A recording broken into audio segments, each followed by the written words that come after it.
The gyroscopic instruments. The attitude indicator. The attitude indicator, or artificial horizon, is one of 3 gyroscopic instruments in the aeroplane. The other 2 are the heading indicator and the turn coordinator.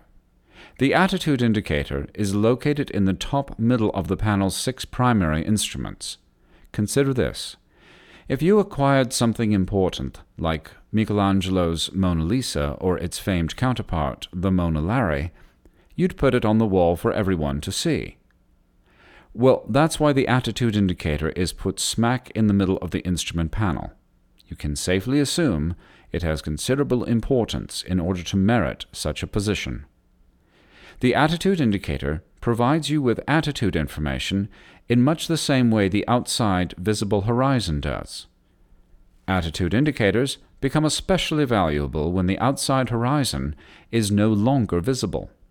Accidentally flying into clouds, flying in very hazy conditions towards the sun, or night flight over the desert are all conditions where the attitude indicator helps you determine the aeroplane's pitch and bank condition. Dude, check it out. Like, the only thing the attitude indicator can't help you with is when, rear seat passengers put their hands over your eyes and say, "Dude, guess where?" This is why you carry fire extinguishers in the airplane. One warning shot and they always let go. Woo. The attitude indicator presents its pitch and bank information. The basis of this presentation is a symbolic set of airplane wings resting over a movable horizon card. Painted directly onto the horizon card is a white horizontal line, a light-colored area above the line representing the sky, and a darker-colored area below, representing the ground. Even in smoggy Los Angeles, these 2 colors shouldn't be reversed. Bank and pitch markings are also shown on the card. The symbolic wings are attached to the instrument's case, while the horizon card is free to rotate underneath them. Because the horizon card is mechanically attached to a stabilized gyro, it essentially remains fixed in space, while the aeroplane rotates about it during flight. This gives the impression the symbolic aeroplane's wings are the things that move. They don't move, since they are attached to the instrument's case, which is bolted to the instrument panel. You will know the airplane is flying straight when the symbolic wings are not banked. If the aeroplane's nose is level with the horizon, it is probably indicating that it's holding altitude. That's probably, since we need to look at the altimeter to be sure. The picture, made by the reference airplane, is similar to the way reality looks out your airplane's front windscreen during flight. If the attitude indicator is showing the airplane in straight flight, with a nose-up pitch attitude, the little symbolic airplane's nose, in other words the white ball, or the head of a bald pilot, rests a little above the horizon mark, and the wings are level. Remember, the little airplane in the attitude indicator isn't moving. It's the horizon card behind the symbolic airplane that does all the moving. I'll explain how it does this in a moment. An attitude indicator depicting straight flight with a nose-down pitch attitude will show the airplane's wings level and the nose slightly below the horizon line. If the attitude indicator is depicting a left turn in a level pitch attitude, it can be a little difficult to determine which way the airplane is banked. Ask yourself, which wing is pointed towards the ground? If the left wing is pointed downward, the airplane must be in a left turn. I do hope this is as obvious as a chin strap on a toupee. After all, if the left wing is pointed to the ground, you should be making a left turn. The only time this wouldn't be true is if you're inverted. And if you're making inverted turns at this point in your career, then you either need more dual instruction, or you have been anointed by Chuck Yeager or Neil Armstrong. In other words, you probably don't need this book. Another important question to ask yourself is, if you wanted to return to straight flight, which wing would you raise? You've got a 50-50 chance on this one. Yes, the left wing. It's the one dipping toward the ground. If you ever lost sight of the horizon, you could maintain straight flight by simply asking which wing needs raising. Then you'd simply keep the small white ball on the white horizon line to maintain a level pitch attitude. Keep in mind that we refer to straight flight as both wings being parallel with the horizon, and level flight as the aeroplane's longitudinal axis also being parallel with the horizon. If the aeroplane is in a right turn, ask yourself, which wing is pointed towards the ground? The answer is the right wing. Now consider if the vertical indicator at the top of the instrument points to the 30-degree bank increment mark, each of the first three indices representing 10 degrees of bank, the aeroplane is in a 30-degree right bank. If you wanted to return to straight and level flight, which way would you turn? You must turn the control wheel to the left to raise the right wing and return to straight flight. Have you noticed that I have not mentioned climbing or descending in reference to pitch attitude? Even though a nose-up pitch attitude is normally associated with a climb, there are occasions where it's not. For instance, the aeroplane may either be climbing with full power, cruising with limited power, or stalling with no power. All these conditions are associated with a nose-up pitch attitude. When flying by reference to instruments, the only way you can tell what your aeroplane is doing is to consult some of the other flight instruments. You will learn about this a little later on. How does the attitude indicator, as well as the other gyro-based instruments, accomplish the mysterious task of portraying attitude? It does this through a gyroscopic principle known as rigidity in space. Imagine a child's top in full spin. A spinning top, just like a spinning wheel inside the attitude indicator, acquires the unusual property known as rigidity in space. A small wheel, a gyro, spun at speed tends to remain in a fixed or rigid position. That's why the child's top remains upright until it stops spinning. It's this property which allows the attitude indicator's horizon card to portray aeroplane attitude. A circular disc located in the center of the instrument is the gyroscope. It is mechanically connected to the sky-ground horizon card on the face of the indicator. When spun, this disc takes on gyroscopic properties and maintains its position fixed in space relative to the Earth. Thus, the horizon's face card, which is mechanically connected to the gyro, also remains fixed in space. From inside the aeroplane, the horizon face card accurately represents the real horizon in either a right or left-hand turn. As you clearly see, the aeroplane rotates about the attitude indicator's gyro-stabilized fixed horizon card. Most light aeroplane attitude gyros are spun by air pressure.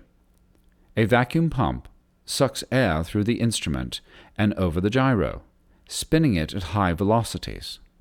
This system is known as the vacuum system, and this isn't something you can use to keep your aeroplane clean.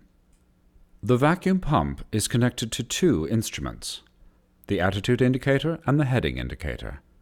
Both these instruments use gyroscopes that are typically spun by vacuum air pressure. You may also come across an aeroplane with a heading indicator whose gyros are electrically spun. Either way, the spinning of a gyro allows these instruments to work their magic. Malfunctions of the airplane's air-spun gyro instruments are usually attributed to the vacuum pump providing insufficient vacuum pressure. An airplane's vacuum gauge keeps you informed about the amount of suction being provided by the pump. Operations outside the normal range or the green arc on the gauge usually result in erroneous readings on your gyro instruments. On some airplanes, low power settings, such as a low engine idle before takeoff or long low power descents, produce insufficient vacuum for the instruments. Simply increasing power slightly usually takes care of the problem. Here are a few more things about the attitude indicator you should know. First, you will notice the little knob on the bottom left of the instrument. Rotating this knob moves the reference aeroplane up or down in the attitude indicator's window. This allows you to set the symbolic wings precisely on the horizon line before takeoff and in flight. It's sometimes necessary to adjust the symbolic wings since there are several variables that can change the attitude required for level flight.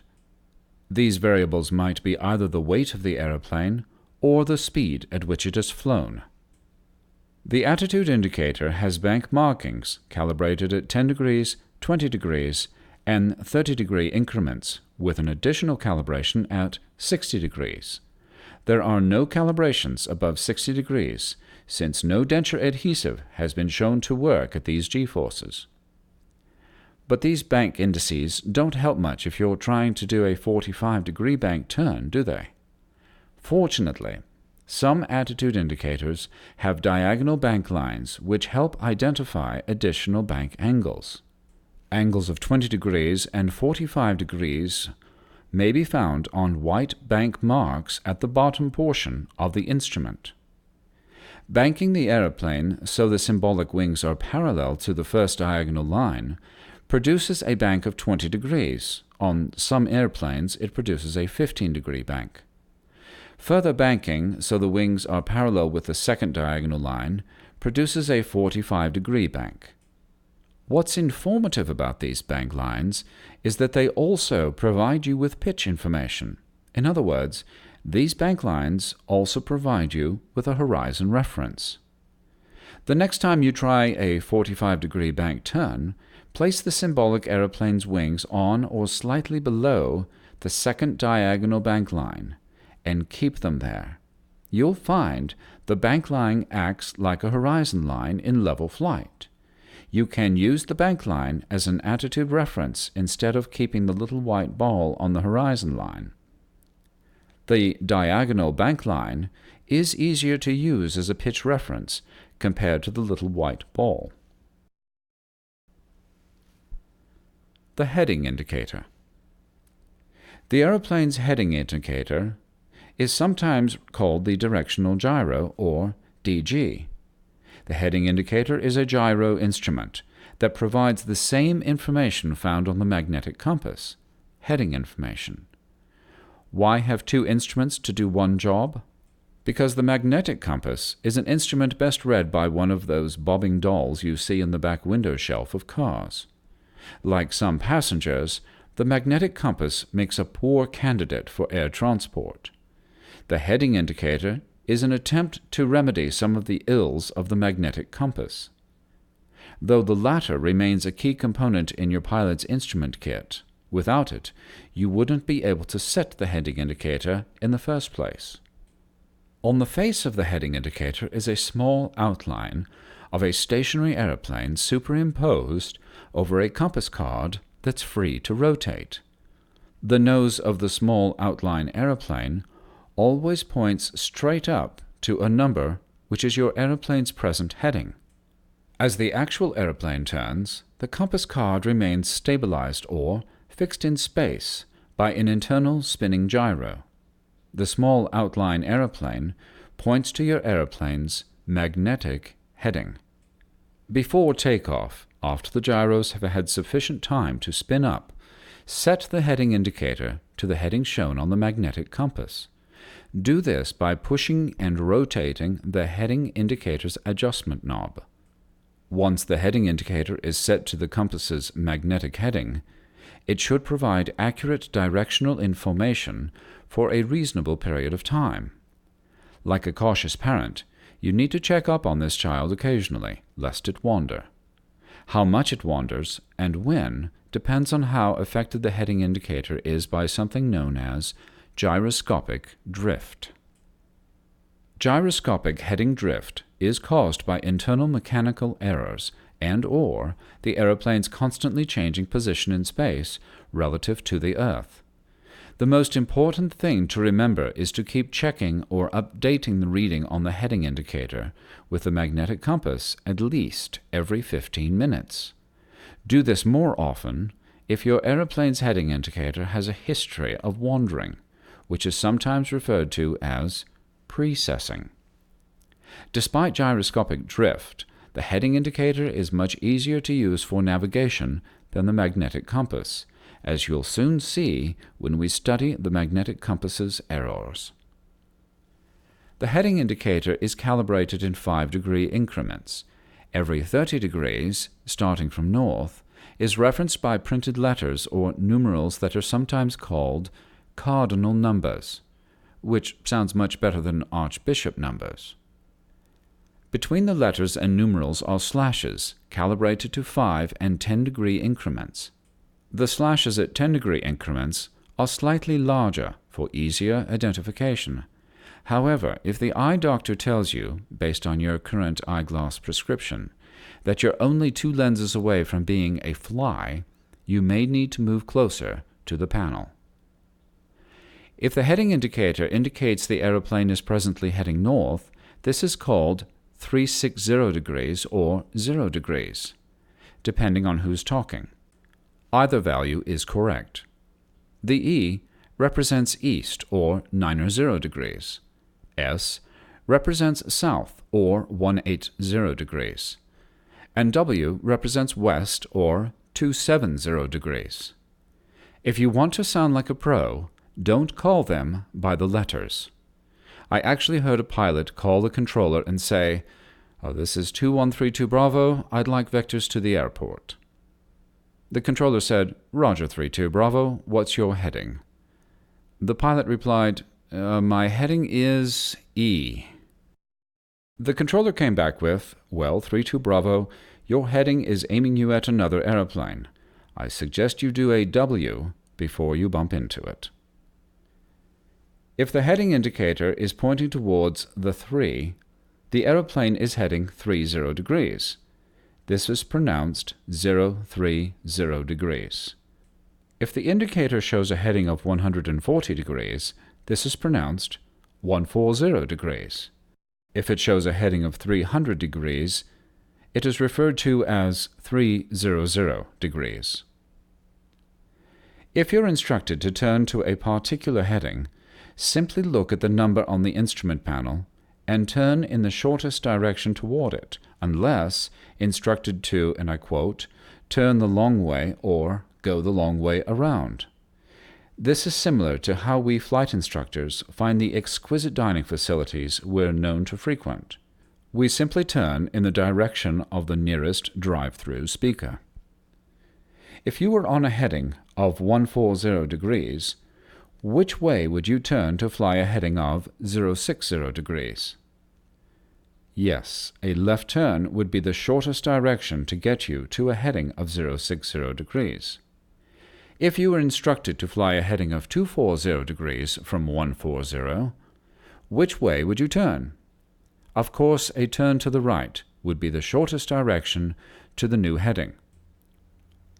One last word on heading indicators. If you accidentally fly into a cloud, you can fly back out by making a 180-degree turn, something General Custer should have done shortly after leaving the fort. One of the biggest mistakes pilots make when starting a 180-degree turn is in forgetting to look at the heading representing 180 degrees of turn. Simply look at the tail or the bottom of the outline aeroplane and turn to the number it points to. This is similar to looking for the nearest exit in a hotel. You need to know exactly where to go, in other words, what heading to turn to for 180 degrees of turn if you need a quick exit. This is especially true if the hotel has a name like La Casa de Flashfire. For instance, if you accidentally flew into the clouds while on a heading of 030, what heading would you turn to? The tail points to a heading of 210 degrees. Simply establish a 15 or 20 degree bank on the attitude indicator while keeping the aeroplane's attitude level with the horizon. When 210 degrees appears at the top of the heading indicator, you've completed the turn. Roll the wings level and wait for blue sky to appear. The turn coordinator. The turn coordinator sounds like the guy who calls those commands at a square dance. And by the way, square dancing is the original source of rap music. The turn coordinator is actually a gyro instrument that provides information on your aeroplane's direction of roll, rate of heading change, and whether the airplane is slipping or skidding in the turn. In other words, movement about its yaw and roll axes. Turn coordinators consist of two instruments, a needle and an inclinometer.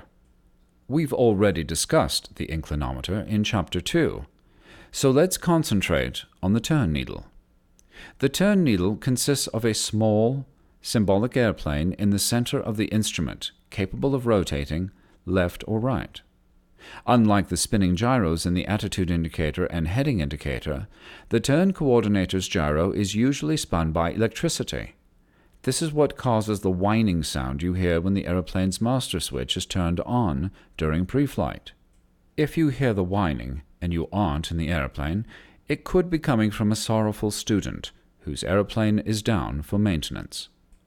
The turn coordinator's gyro is electrically powered to keep at least one gyro instrument operating during a rare failure of the aeroplane's vacuum pump. For instrument pilots, this is a blessing. In the event the vacuum pump failed, the aeroplane is controllable while in the clouds by reference to the turn coordinator alone. The turn coordinator's gyro is free to move in only one dimension, instead of three like the attitude indicator. During any rolling, turning, or yawing movement, the instrument's gyro feels a force applied to its side. This causes the gyro to precess in a predictable manner. To present turn information, the turn coordinator relies on a principle known as gyroscopic precession. Precession causes a force applied to a spinning body, the gyro, to be felt 90 degrees in the direction of rotation. To most people, gyroscopic precession is as much a mystery as is a cargo airline that hires flight attendants. Other than personal curiosity, there is absolutely no need for you to understand how gyroscopic precession actually works. Even though it may appear to, the turn coordinator doesn't show bank angle. Don't be fooled by this. Only direction of roll or yaw and rate of turn are derived from the turn coordinator. Refer to the attitude indicator for bank angle. If the wing on the symbolic aeroplane in the turn coordinator is deflected to the white index mark, it is indicating the aeroplane's heading is changing at 3 degrees per second. In aviation parlance, this is called a standard rate turn. Since there are 360 degrees of turn in a full circle, it takes 120 seconds or 2 minutes to complete a turn. This is why the instrument is labeled 2-minute turn. Some students think this means we're going to cook in the cockpit and use the turn coordinator as an elegant means of knowing when to flip the waffles. You'll soon find that the only waffling in the cockpit will be by the pilot in training. If the miniature airplane's wings are deflected halfway between the 0 and 3 degree per second turn marks, the rate of turn is 1.5 degrees per second. At this slower rate, the aeroplane takes twice as long to make a complete 360-degree turn. Why would you want to know the rate at which your aeroplane changes headings? Assume your heading indicator has failed, and you accidentally fly into a cloud. It's obvious you're having an exceptionally bad day here. You could make a precise 180-degree exit from the cloud by making a standard rate turn for 1 minute. That's 3 degrees per second for 60 seconds. In other words, 180 degrees. This is one of the several reasons why the turn coordinator is a very useful instrument. Instrument-rated pilots find it useful for helping them anticipate the time it takes to make heading changes. When you venture forth and obtain an instrument rating, a license that allows you to fly in clouds, you'll find the turn coordinator a worthy and welcome ally in the event of attitude gyro failure. The magnetic compass. A friend of mine purchased a very nervous little puppy. Every time the phone rang, the puppy would wet the floor. My friend contemplated using radiator stop leak to solve the problem, but decided on a better plan. He gave the puppy to his super mean mother-in-law. Every afternoon, he would call her and ask, "Hey, how's your rug?" We call this controlling an action at a distance. The magnetic compass is similarly controlled or affected by something a long distance away. A magnetic compass responds to the natural phenomena of the Earth's magnetic pole, otherwise known as its magnetic field. This field is constantly pulling one end of the compass's needle, keeping it pointing north. Despite some peculiar errors in the compass, it is one of the oldest and most reliable navigational instruments known to man, next to moss, which supposedly grows on the north side of trees. In Chapter 11, we'll talk about navigational techniques. For now, let's discuss how the compass works and look at a few of its inherent errors. Personally, I don't trust moss as a navigational tool, since all four corners of my shower seem to point north. Inside the magnetic compass is a small magnetic needle connected to a circular compass card. Both the card and the needle are free to rotate on a central pivot. One side of the needle is called the north-seeking end, and it always points towards the Earth's magnetic north pole. Thus, like a gyro fixed in space, the needle attempts to remain stationary. As the aeroplane changes direction, it rotates around the needle and its attached card, resulting in new headings appearing in the compass's window. And all this time, you've been thinking that the compass card actually does the rotating. That's okay. A lot of people still think that the Magna Carta is what you use when you're over the limit on your visa. The aeroplane's actual heading is read under a reference line or lubber line running down the center of the window.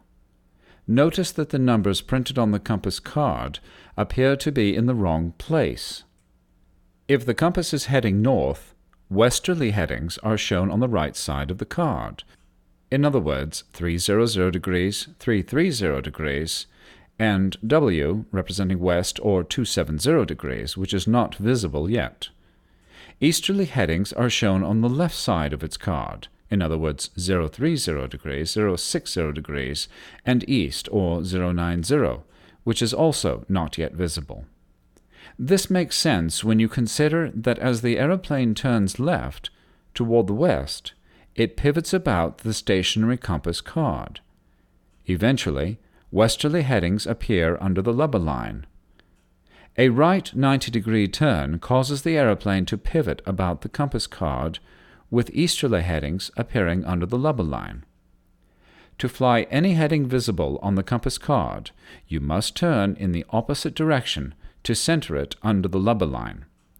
For instance, if the heading you desire to fly is visible to the right of the lubber line, turn to the left to center its value. Now you know why the heading indicator is easier to use. To better understand how the compass works, we can compare its magnetic needle with skis. Skis are similar to compass needles in how they respond to changing terrain. If the terrain dips, so do the skis. If the terrain slopes upward, the skis likewise slope upward. If the terrain dips downward, the skis dip downward. The point is, the magnetic compass needle is like a ski, and the Earth's magnetic field is like the terrain. The compass needle will always try to dip in the direction of the magnetic field. The Earth's magnetic field dips downward at nearly a 90-degree angle at the poles, while there is very little dip in the equatorial regions. For most of the United States, the downward dip is around 70 degrees. Just like skis following the dipping terrain, the magnetic compass needle wants to tilt downward with the magnetic field. This is called magnetic dip, and is the only kind of dip pilots serve at parties. It's also a serious problem for the magnetic compass. Unrestrained, this dip could render the compass unusable as a navigational device, since the card could get hung up on its pivot or in its container. Fortunately, the compass has been cleverly designed in such a way that the compass's card pendulous mounting counteracts this dip. As long as the compass card is allowed to hang parallel to the Earth, it's not restricted by the dipping magnetic field. Therein lies the problem. When the aeroplane accelerates or decelerates, the free-swinging compass card has inertia and tends to resist the speed change. This causes the compass card to tilt within its case. This results in what is known as acceleration-deceleration errors, which are present on easterly and westerly headings only. Whenever a turn is made, the compass card no longer hangs parallel to the Earth's surface. Ordinarily, a turn won't affect the compass's reading unless the aeroplane is on a northerly or southerly heading at the time. Then the compass card temporarily leads or lags behind the aeroplane's actual heading. These are called the northerly turning errors, even in a southerly direction. Let's examine the acceleration and deceleration errors first. Acceleration and deceleration error. Accelerating or decelerating on an easterly or westerly heading causes the compass to temporarily read in error. Accelerating causes the compass card to give a more northerly heading than the one being flown.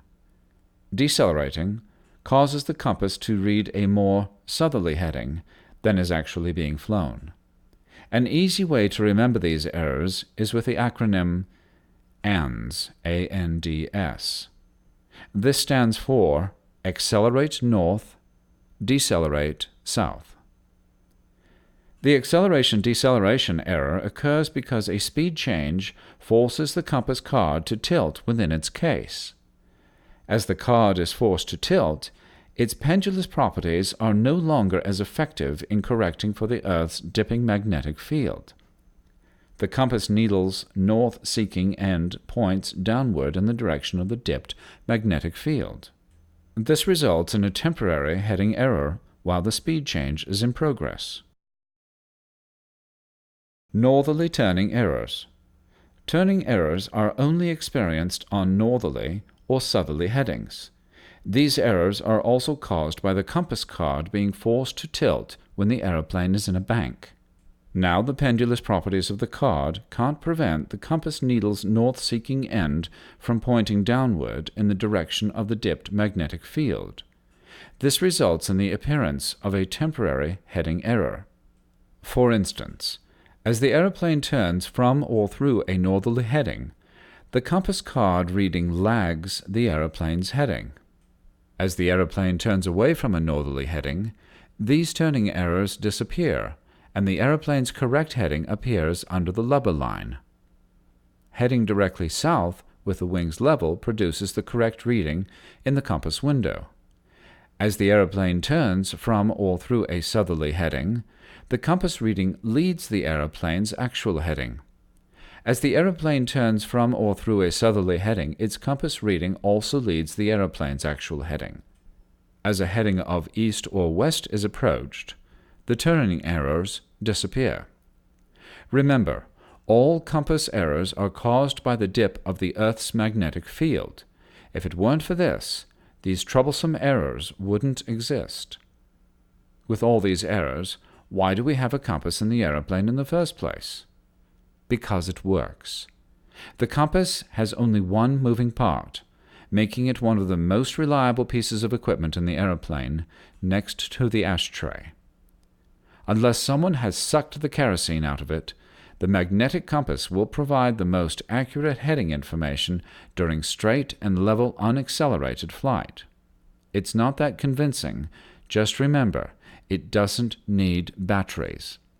Learn to use the compass, and you'll never worry about getting lost. With a heading indicator, you don't need to worry about turning errors and acceleration-deceleration errors. The heading indicator is gyro-stabilized, and its accuracy isn't affected by turning or a change in speed. There is, however, one thing about which you need to be aware. When initially setting the heading indicator to the value in the magnetic compass, make sure the aeroplane is in wings level, unaccelerated flight. This is the only time you can be sure the compass value is most accurate. This prevents setting an incorrect heading into the heading indicator.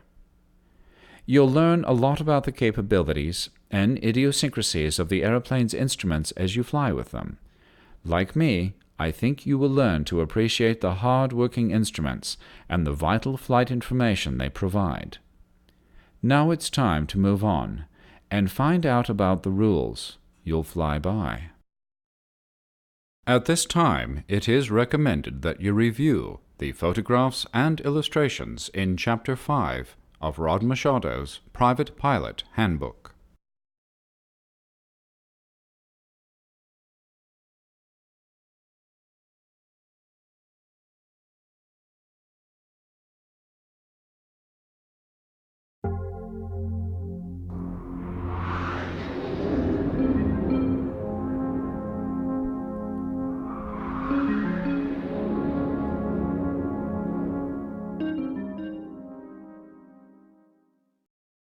Chapter 6.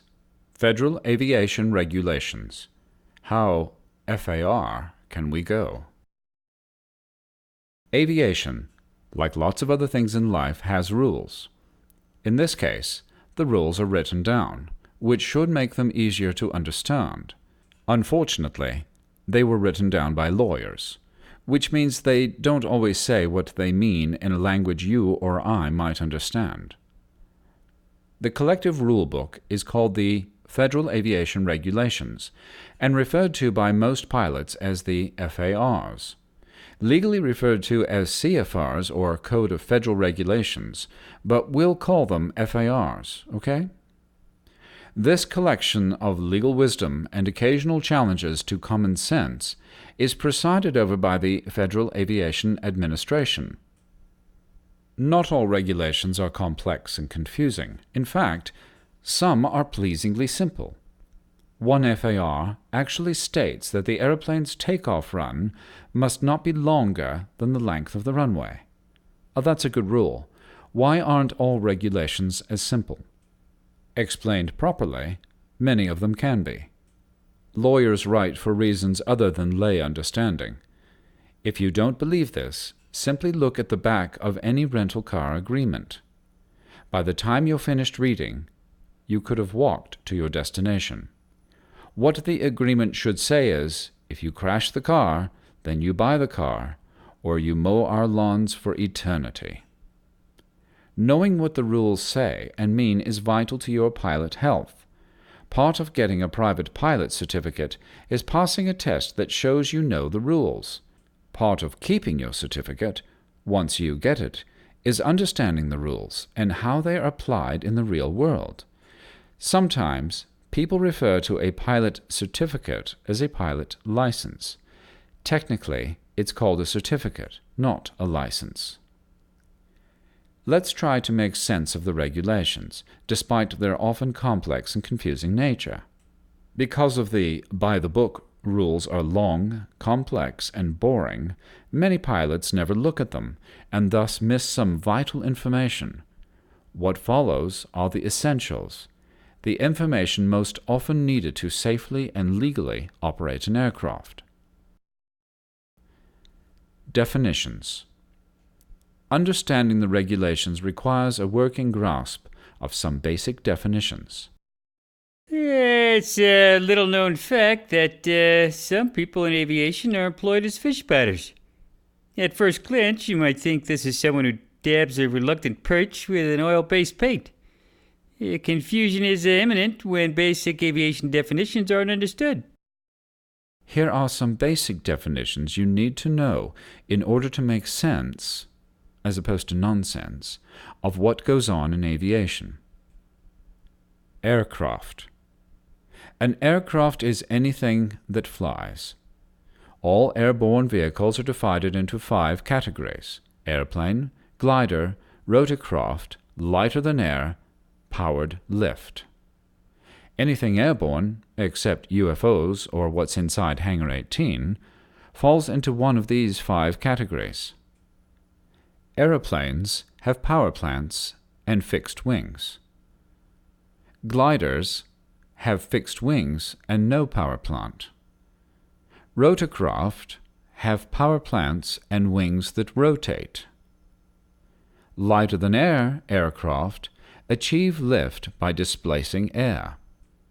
Powered lift vehicles are capable of vertical takeoff, vertical landing, and low-speed flight that depends principally on engine-driven lift devices or engine thrust for lift during these flight regimes, and on non-rotating airfoil or airfoils for lift during horizontal flight.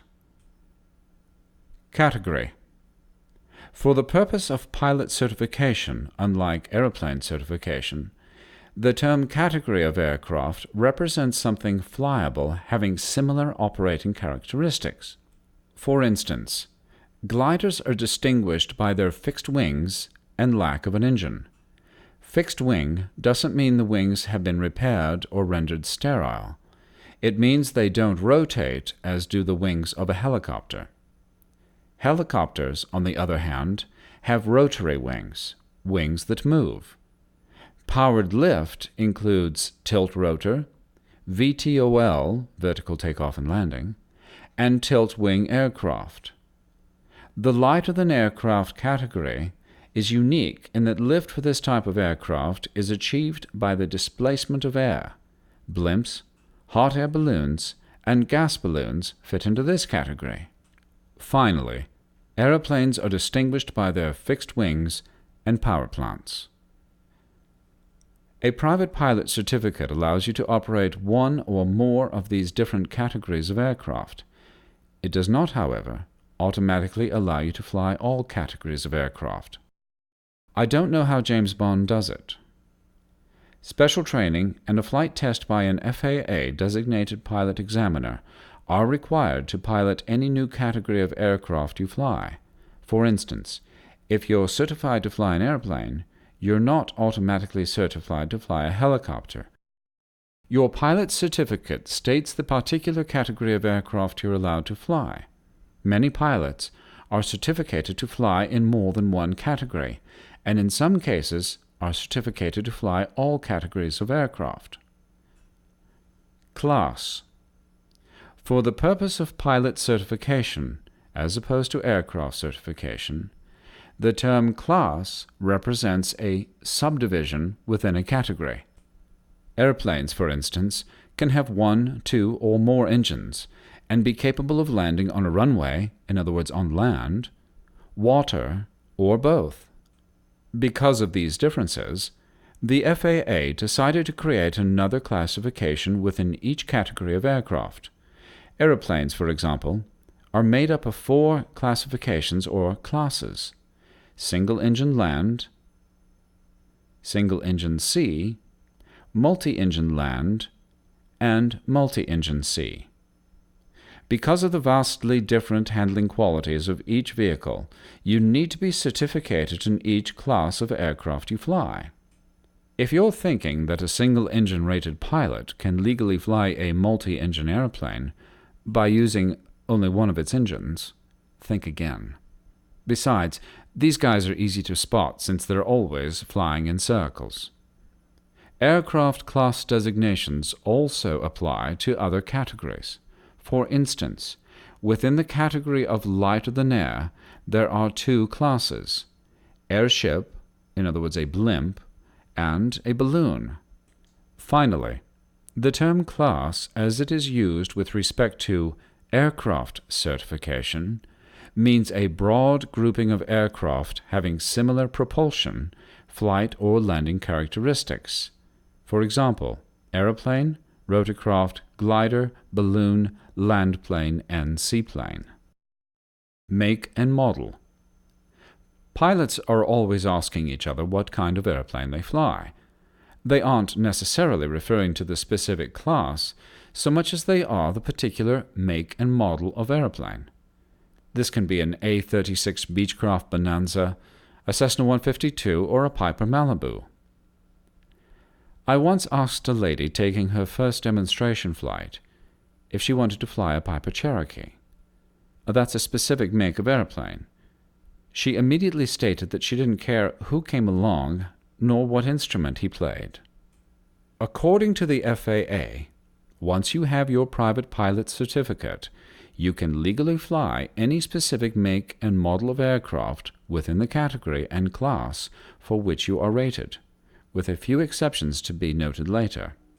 In other words, if you are a private pilot with an aeroplane single-engine land rating, you can legally fly a Katana DA-20, Cessna 150, Cessna 152, Cessna 172, Piper Warrior, etc., because all are single-engine land airplanes. As a student pilot, things are a little different. You may only fly the specific make and model endorsed on the back of your student pilot certificate. If you are signed off to solo a Cessna 150, you may not solo a Cessna 152 unless your instructor endorses your certificate for that specific make and model. Individual makes and models, despite their similarity, might just be confusing enough to cause problems for a student pilot. Type ratings. Let's say you thought of purchasing a small general aviation airplane for your family, but decided you really wanted something a little bigger, say a slightly used Boeing 707, for those Sunday flights to the Holy Land. If you're thinking that a multi-engine rating is all you need to be a pilot of this big beast, think again. If an aircraft weighs over 12,500 pounds or is turbojet-powered, a type rating is required to act as pilot in command of that aircraft. A type rating is a specialized checkout in that specific airplane. Such checkouts usually entail extensive ground school on the aircraft systems as well as substantial flight training. Personally, I'd recommend sticking with a smaller airplane before working yourself up to one of these aluminum overcasts. Visual Flight Rules, or VFR. The basic premise of VFR flight is to see and avoid other aircraft. To do so, visual flight rules stipulate a minimum in-flight visibility as well as a minimum distance from any cloud formation. This ensures that a pilot can control his or her aeroplane by visual reference to the horizon or the surface. If you can't maintain this visual reference, you'll be forced to fly by reference to your airplane's instruments. As you have probably guessed, this is a slightly more specialized skill, requiring an additional rating, an instrument rating, beyond the private pilot certificate. Private pilots without an instrument rating are only allowed to fly under visual flight rules. Later in this chapter, and in Chapter 9, the chapter on airspace, you will learn the specific visibilities and distances from clouds that you're required to maintain for VFR flight. Instrument Flight Rules, or IFR.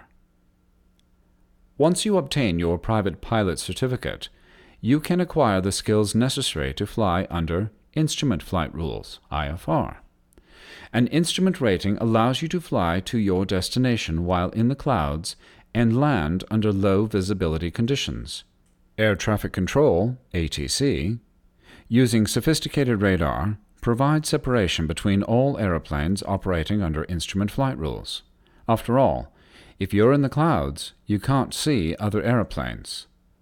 ATC acts as your eyes under these conditions. To obtain an instrument rating, you need a private pilot certificate, and the comprehensive flight and ground training listed in FAR 61.65. As part of your private pilot training, you will receive a minimum of 3 hours of instrument flight training. This doesn't mean you'll necessarily be in the clouds for those 3 hours. It does mean, however, that your instructor will find some means of simulating instrument conditions by limiting your vision to the instrument panel. The most common way of doing this is with view-limiting devices, often known as foggles, or a hood. A hood is sort of like a visor on steroids. It permits you to see directly in front of you, the instrument panel, but not outside unless you have eyes on stalks. Many years ago, during my first lesson on instruments, my instructor slipped the hood over my head. He told me it was used to simulate flying in the clouds. I put it on and reluctantly began to scan my instruments.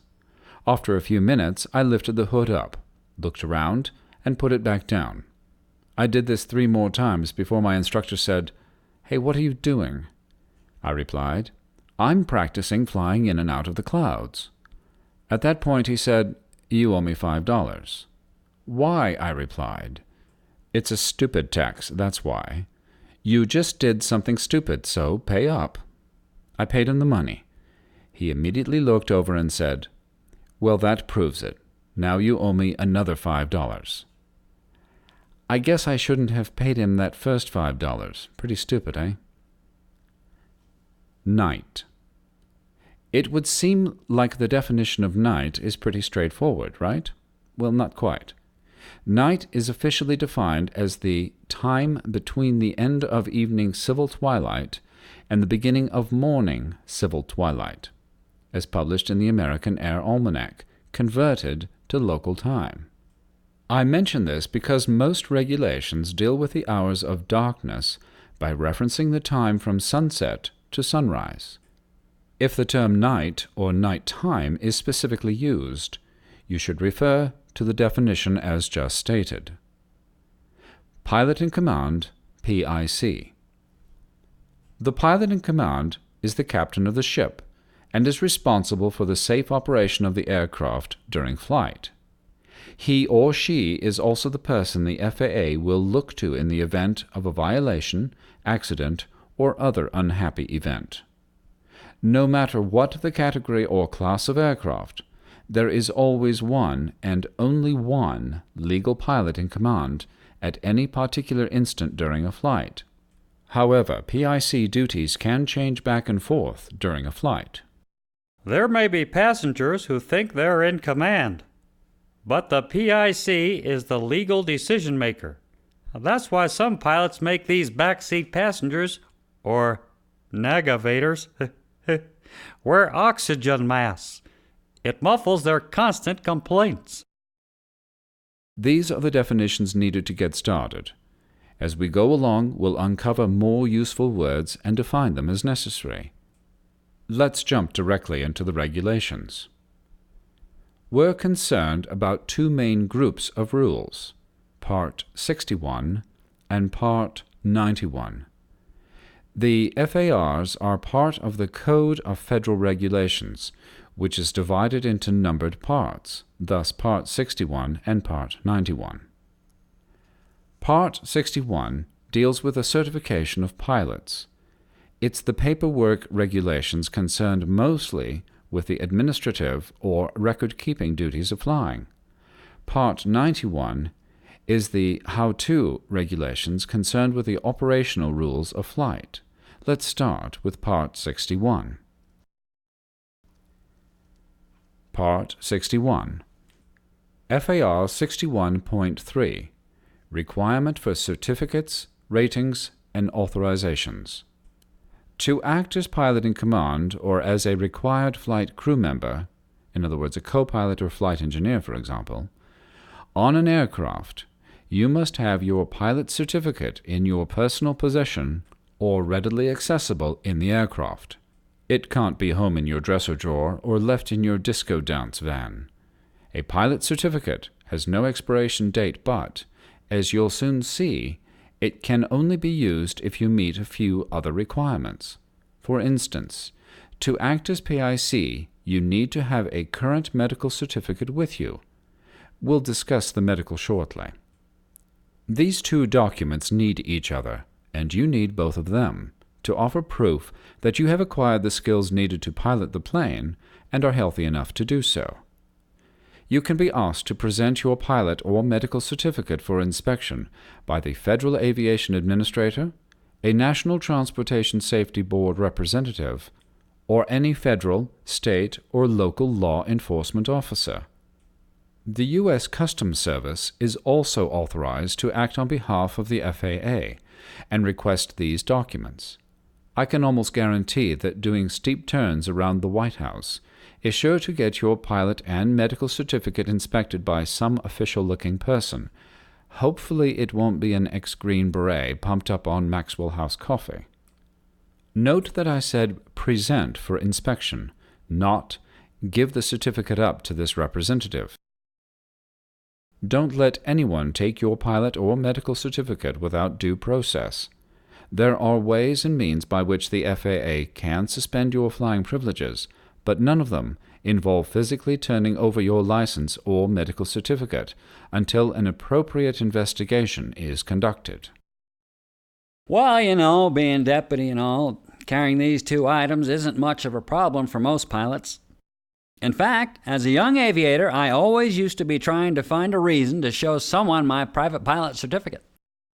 Cashing a check at a supermarket, usually the best place. Well, when the teller asked for my ID, I'd probably whip out my license out for display. The teller would look at it, raise an eyebrow, and say, "What the heck is that?" Well, of course, this required an explanation, and I was more than willing to give. 61.15 Offenses involving alcohol or drugs.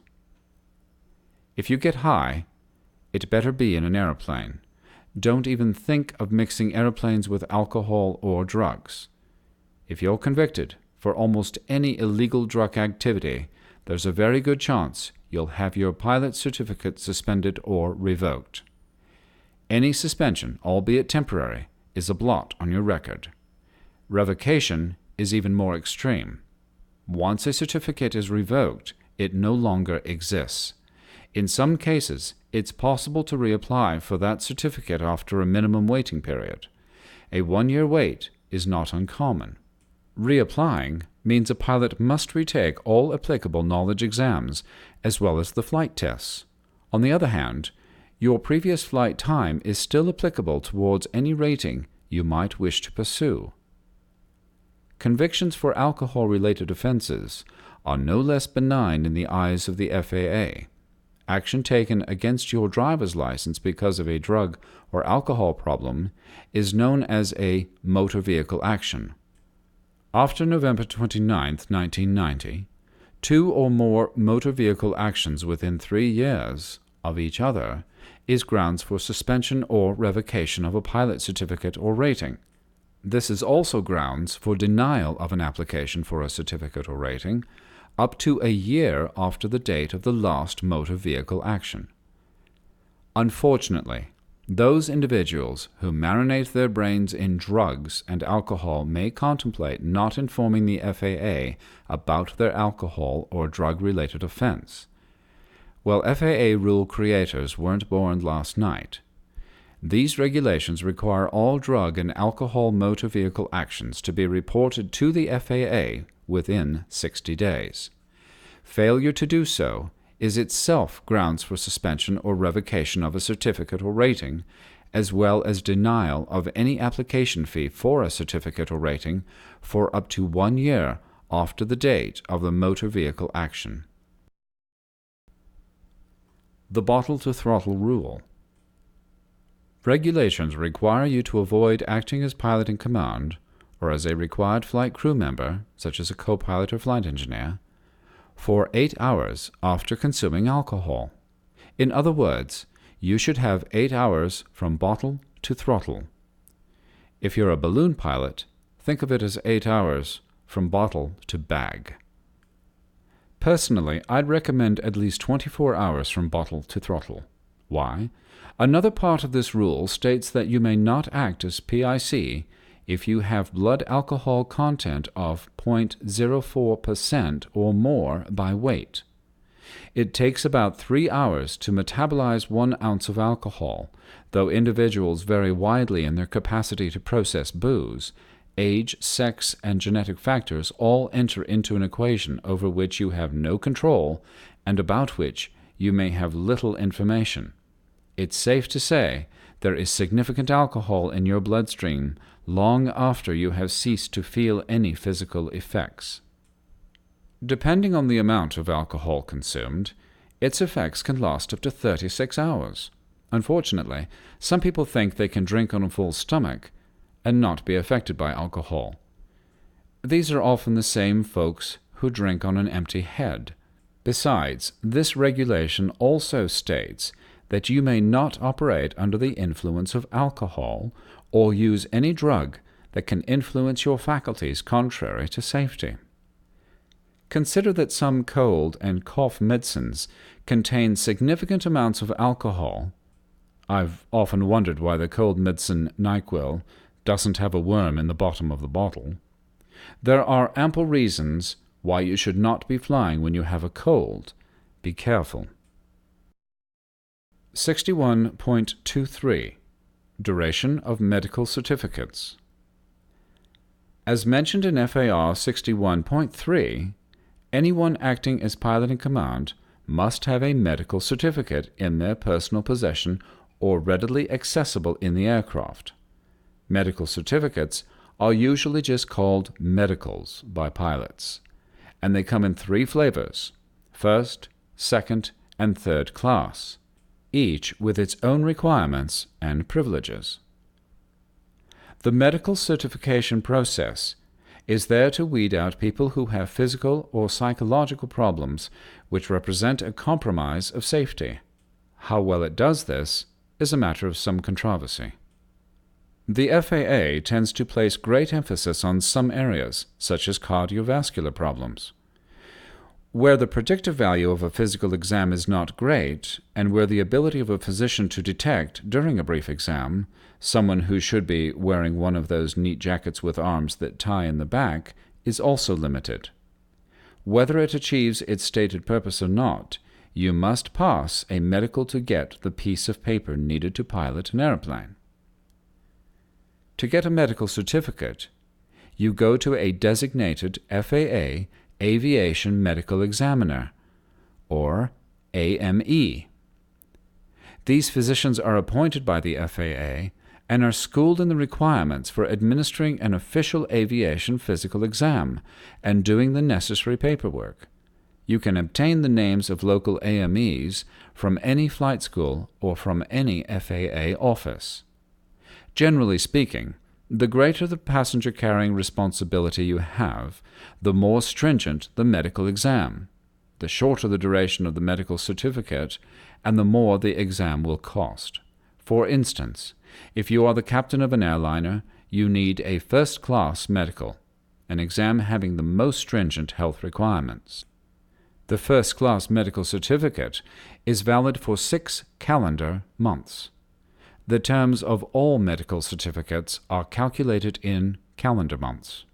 In other words, the clock starts ticking on the first day of the month after the month in which you get your exam.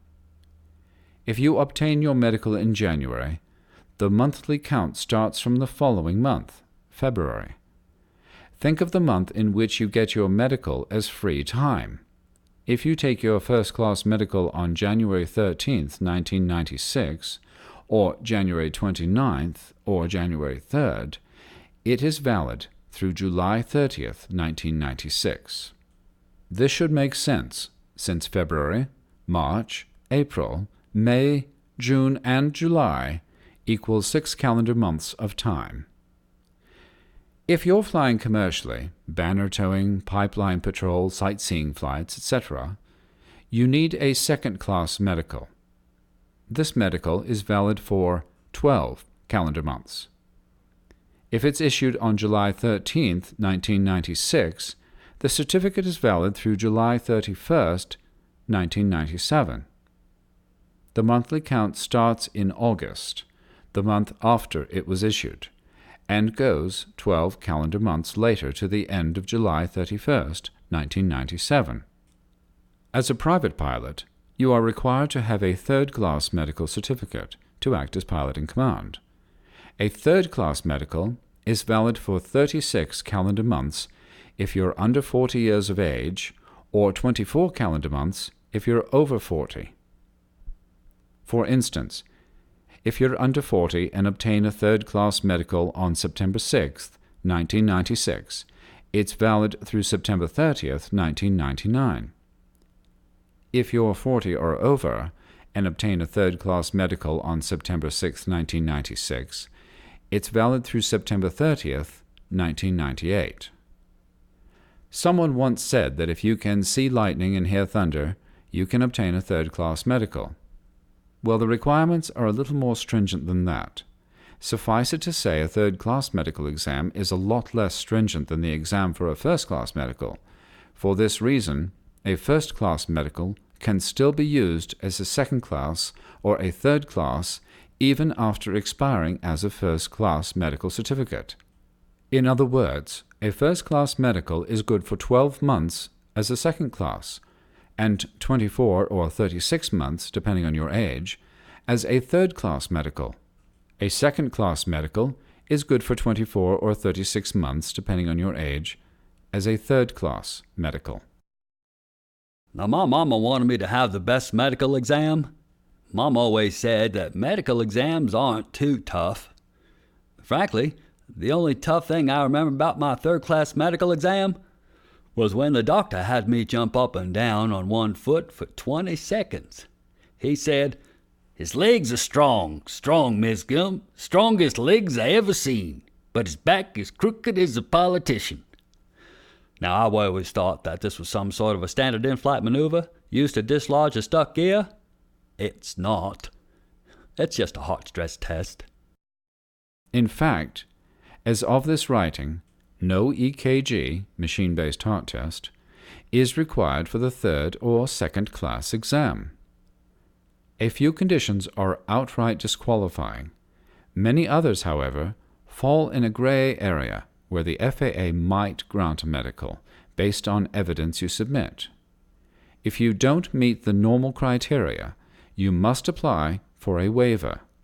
In some cases, this means submitting to additional medical testing. In others, it involves demonstrating through a flight test that the conditions do not limit your capability in the cockpit. It is possible to get a medical certificate if you only have vision in one eye or have limited hearing, although restrictions may be imposed on when and where you may fly. 61.31 Additional Training Requirements. The part of this rather long regulation we're concerned with is the section dealing with the training and endorsements necessary to fly 4 different varieties of airplanes: high-performance airplanes, complex airplanes, pressurized airplanes capable of operating at high altitudes, and tailwheel airplanes. The rest of this regulation deals with matters either arcane or mundane, so I won't bother to use up your valuable storage capacity. High-performance and complex endorsements. A high-performance airplane is an airplane having more than 200 horsepower. A complex airplane is an airplane having retractable landing gear, flaps, and a controllable propeller, regardless of the horsepower. To act as pilot in command of a high-performance airplane, you must have received and logged ground and flight training in such an airplane from an authorized instructor. Your instructor must also make a one-time endorsement in your logbook certifying that you are proficient to operate a high-performance airplane. To act as pilot in command of a complex airplane also requires ground and flight training from an authorized instructor and a one-time endorsement in your logbook. Training for the high-performance or complex airplane endorsement can also be accomplished in a flight simulator or flight training device which represents either of these airplanes. It's doubtful that your Commodore 64 computer flight simulator, the one you shoot down Klingons with, is approved for such training. Several years ago, Rod was standing at Fresno Chandler Airport in California's San Joaquin Valley.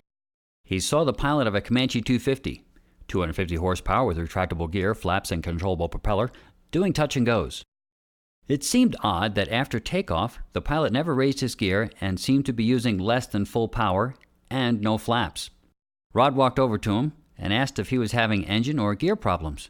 The pilot replied, No, I just don't have my high-performance sign-off, so I ain't retracting my gear or using more than 200 of the 250 horses under the cowling of this here puppy. Nice try, but that's not legal. This is the result of some people having taken too many fizzies in the 60s. Pressurized aeroplanes capable of operating at high altitudes. Aeroplanes are certainly a lot different than they were several years ago. We have general aviation airplanes that rival some airliners in their navigational equipment and even performance. Because of these advances, the pressurized high-altitude airplane rule was conceived. The rule states that you may not act as PIC of a pressurized airplane capable of operating above 25,000 feet MSL unless you've received and logged ground training from an authorized instructor as well as flight training in a pressurized aircraft. Both the ground and flight training require separate logbook endorsements.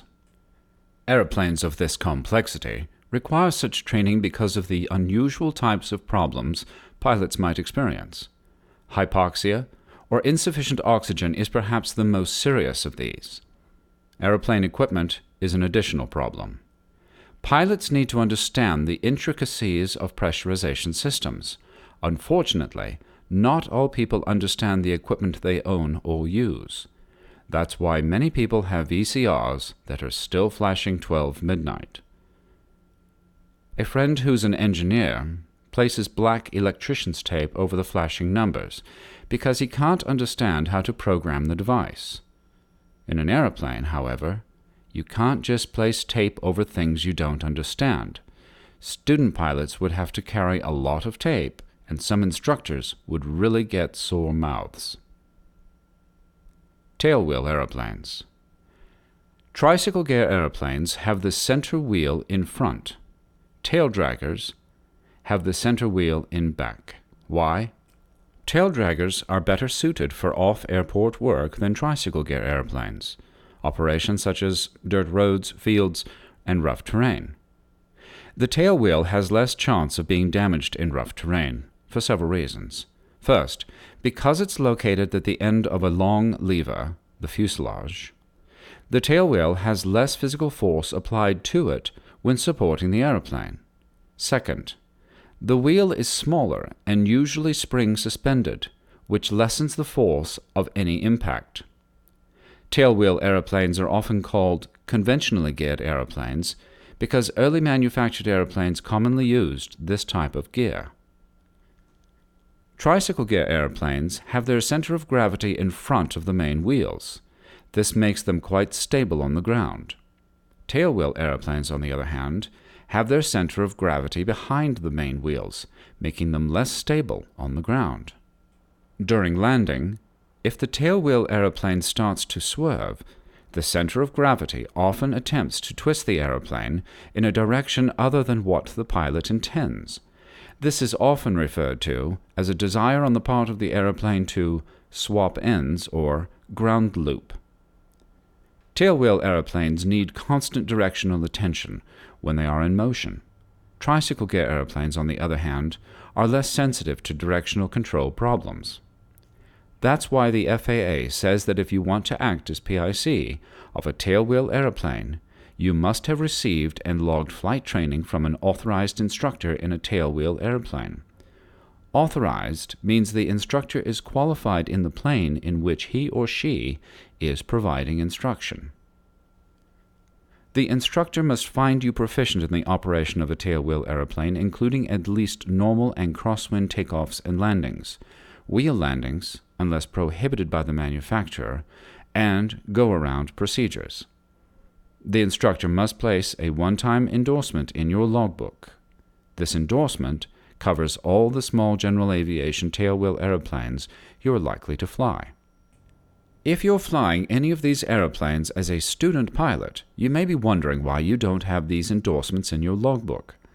The reason is that this regulation doesn't apply to student pilots and, in certain specific instances, recreational pilots who are acting under the supervision of a flight instructor. Simply stated, once you obtain your private pilot certificate, you'll need endorsements for high-performance, complex, high-altitude, or tailwheel aeroplanes. 61.56 Flight Reviews.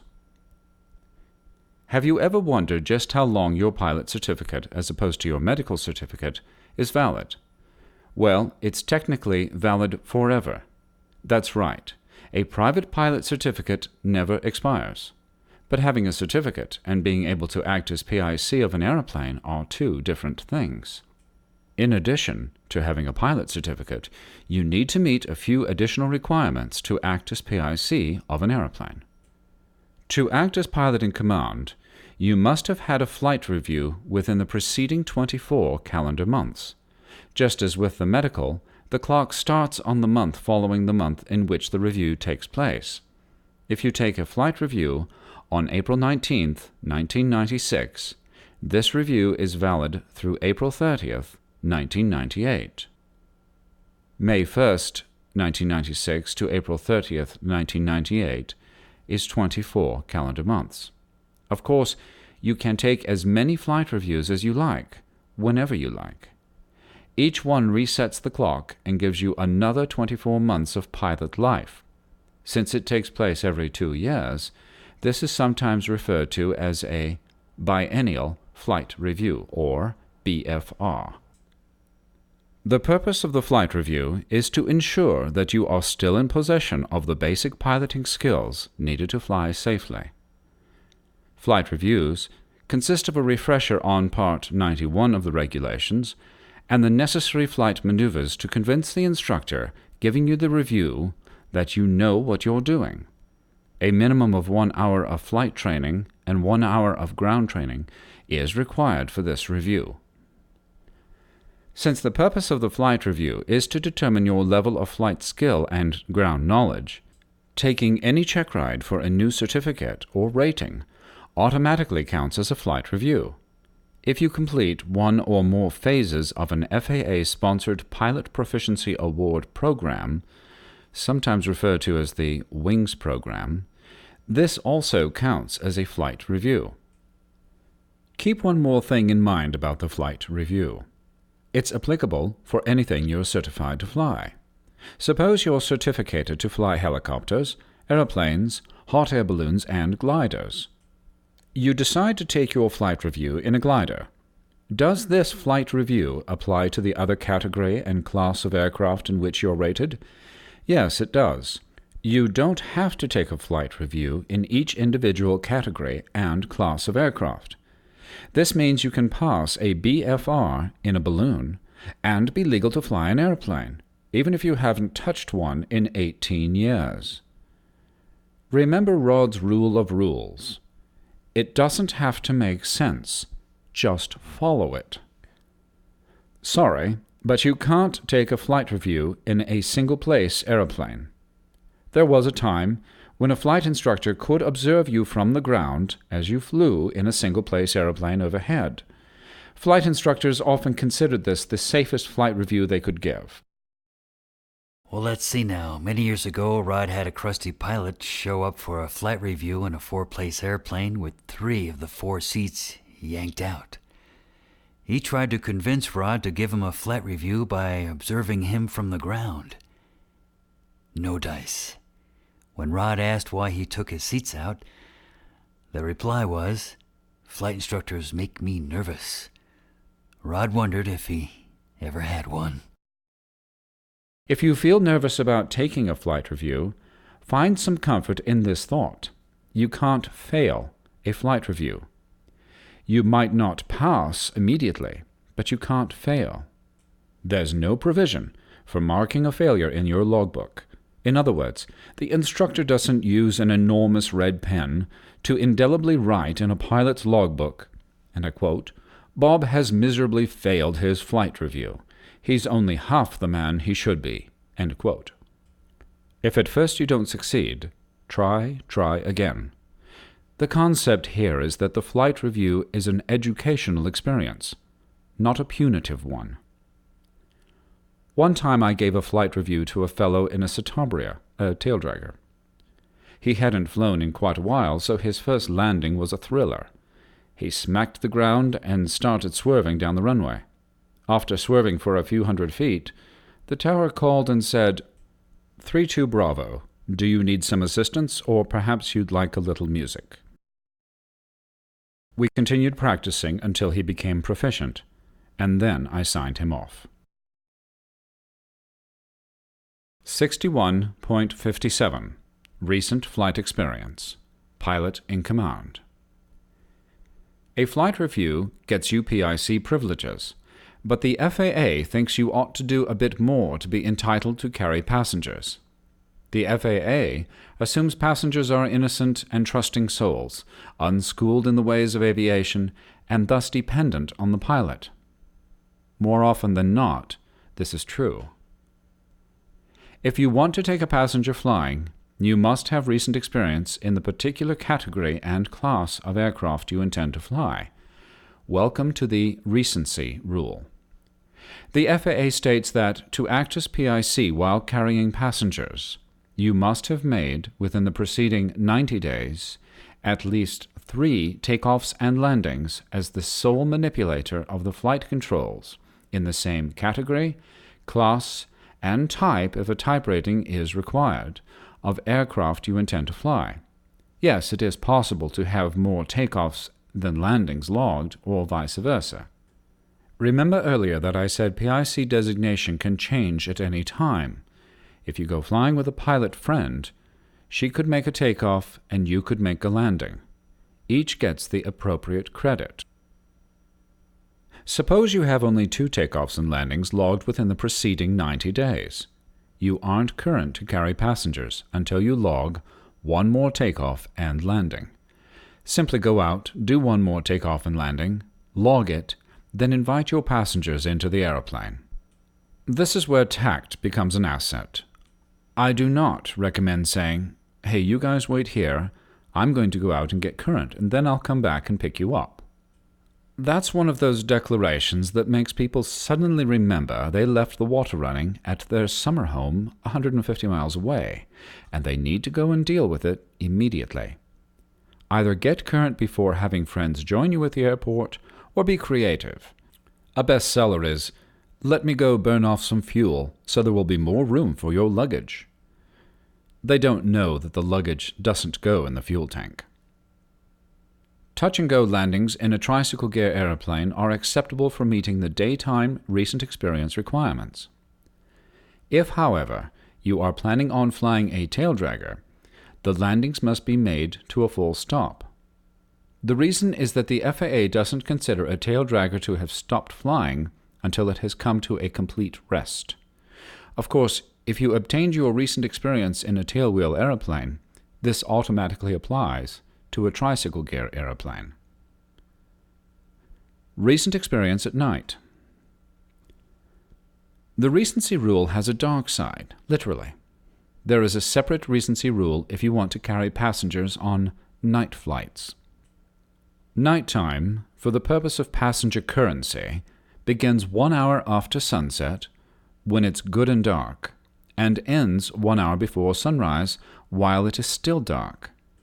If you desire to carry passengers during this time, you must have made 3 night takeoffs and 3 night landings within the preceding 90 days as sole manipulator of the flight controls. That's right, you shouldn't need someone else's hand on the controls to get this thing down.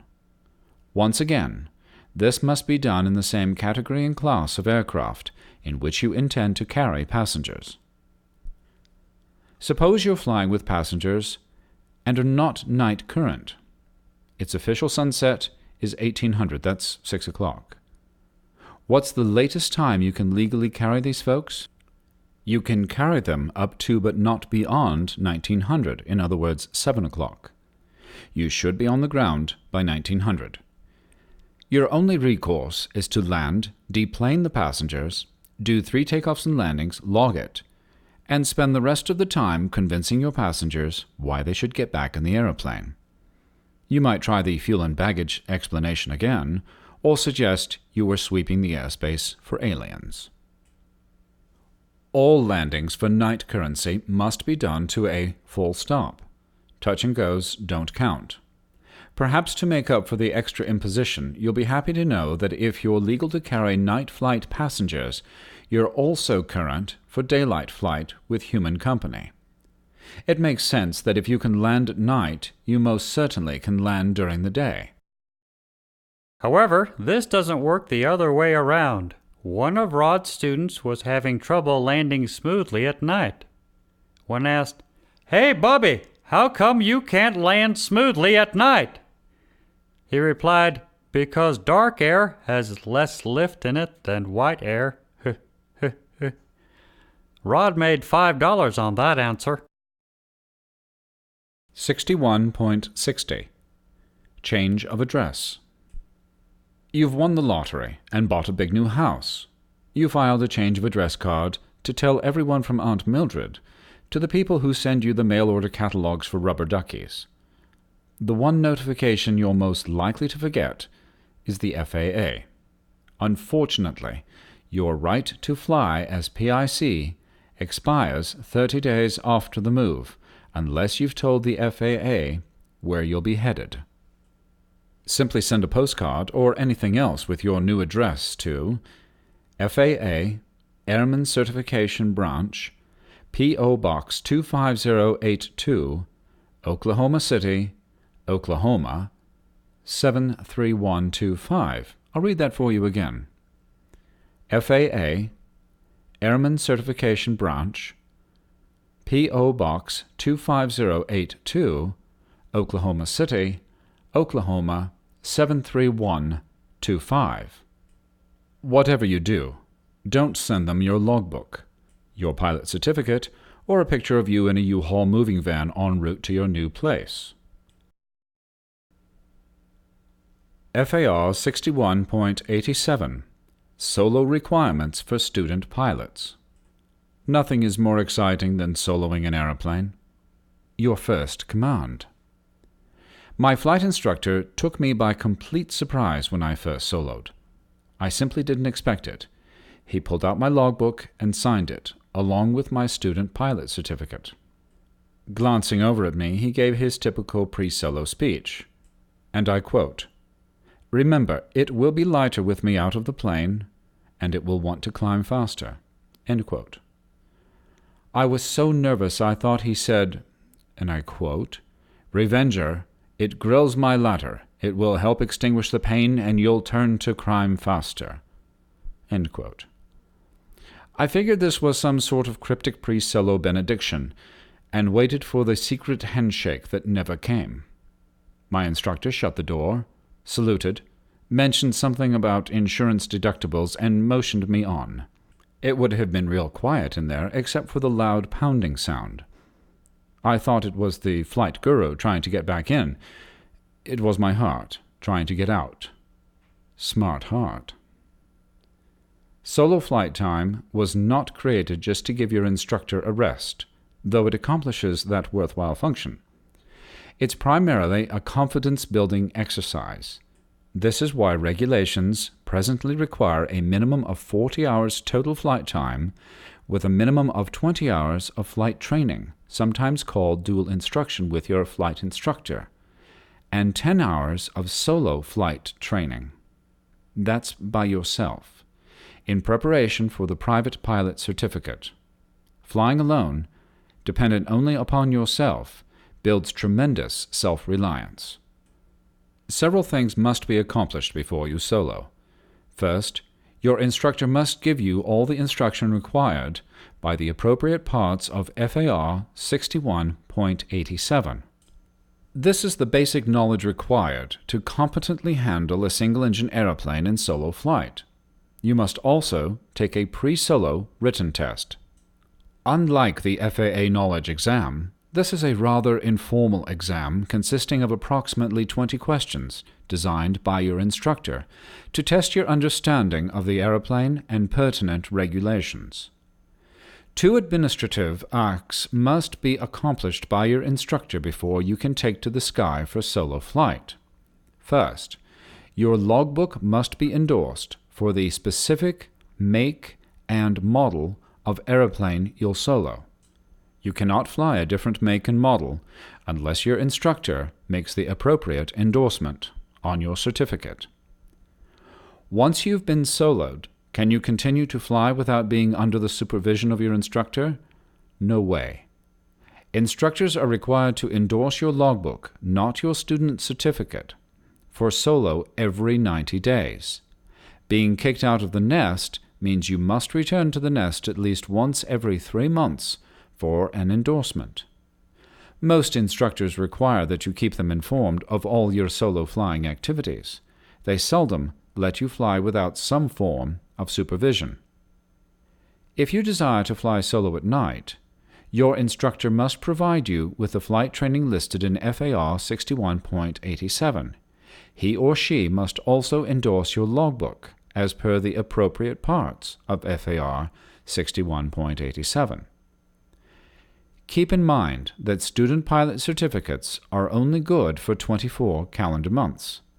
At the end of this time, another certificate must be issued in order for you to continue exercising your student privileges. Third-class medicals are sometimes issued as a combination medical and student pilot certificate. You might already have obtained a medical certificate only, without the combination student certificate portion. To obtain the student pilot certificate, simply drop by the local FAA FSDO Flight Standards District Office and ask for one. Several years ago, I came across a student pilot with an extraordinary amount of time. He had over 10,000 hours of flight time spaced over a 20-year period. In 1968, he soloed in his own aeroplane, flew away from the airport, and never flew back. I can only imagine his instructor standing by the runway, watching this guy fly off into the sunset and disappear like those 6 TBM Avengers over the Bermuda Triangle. The way he told the story, he didn't think he had to fly with another instructor once he soloed. Always make it a point to keep your instructor informed about your solo flight activities. FAR 61.89 General Limitations. As a student pilot, you must adhere to several limitations. First, you can't carry passengers. No, your flight instructor isn't a passenger. He or she is your guru, teacher, and your ticket down. Flying for hire isn't allowed either. You can't use an airplane to make money as a student pilot, nor may you use an airplane in any business pursuit. Well, let's see now. During the cross-country flight phase of his training, one of Rod's students decided to spend time at his destination soaking up the sights. I became suspicious when the student spent an entire day at the desert airport of Needles, California. After all, how many cacti, sand dunes, and lizards can you drink in during an 8-hour period? Rod discovered he was plying his trade as an appliance repairman during these solo excursions. It was an illegal activity. As punishment, I made the punk repair all Rod's appliances. Student pilots are not allowed to fly when flight or surface visibilities are less than 3 miles during the day or less than 5 miles at night. Students may not fly without visual reference to the surface. In other words, no flying on top of the clouds if you can't see the ground. Think about it this way. If you were on top of a cloud layer and had to make an emergency descent, cloud penetration would be inevitable. Since you don't have an instrument rating, you can't fly in the clouds. Good instructors will stipulate conditions for solo in their student's logbook. For instance, I wrote the following conditions in one of my students' logbook. Requirements for solo flight. 1. Student must notify CFI at least 24 hours before any solo flight. 2. Solo flight to be conducted only in flying club's aeroplanes. 3. No solo flight if 90-degree crosswind component exceeds 7 knots. 4. No solo flight between sunset and sunrise. 5. No solo flight if wind gust exceeds 15 knots. No solo flight if visibility less than 5 miles. 7. Aeroplanes will have full fuel tanks before every solo flight. 8. No solo flight unless student has obtained an abbreviated weather briefing, even for pattern work. 9. Student must follow additional requirements listed on the back of this logbook pertaining to cross-country flying, night flight, practice area, etc. These are reasonable limitations for initial solo. One of my students added an additional item at the bottom of the list said, and I quote, "No solo if student expects to have any fun." End quote. Students are required by the regulations to adhere to any limitations their instructor places in their logbook. It's not unusual for instructors to list these and similar restrictions. Instructors are not attempting to prevent you from having fun. They're attempting to minimize your exposure to risk.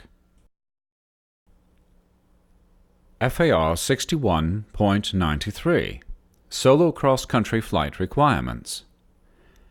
As a beginning student pilot, you are on a 25-mile leash. That's the farthest you can go without obtaining an endorsement for cross-country flight. You are also required to land at the airport where you took off. In other words, no stops at the edge of your 25-mile world for a Coke and burger. Cross-country endorsements require additional training. Navigation, weather, and traffic pattern entries are just some of the skills required for cross-country flight. The main objective of cross-country flight training is to keep you from getting lost. The next most important objective is teaching you to find out where you are if you manage to get lost. If you do get lost once in a while, though, don't feel too bad. It happens to everybody. As a student pilot, I got lost so many times that I had to keep changing where it was I wanted to go. The flight school finally bought an St. Bernard and named it Rod.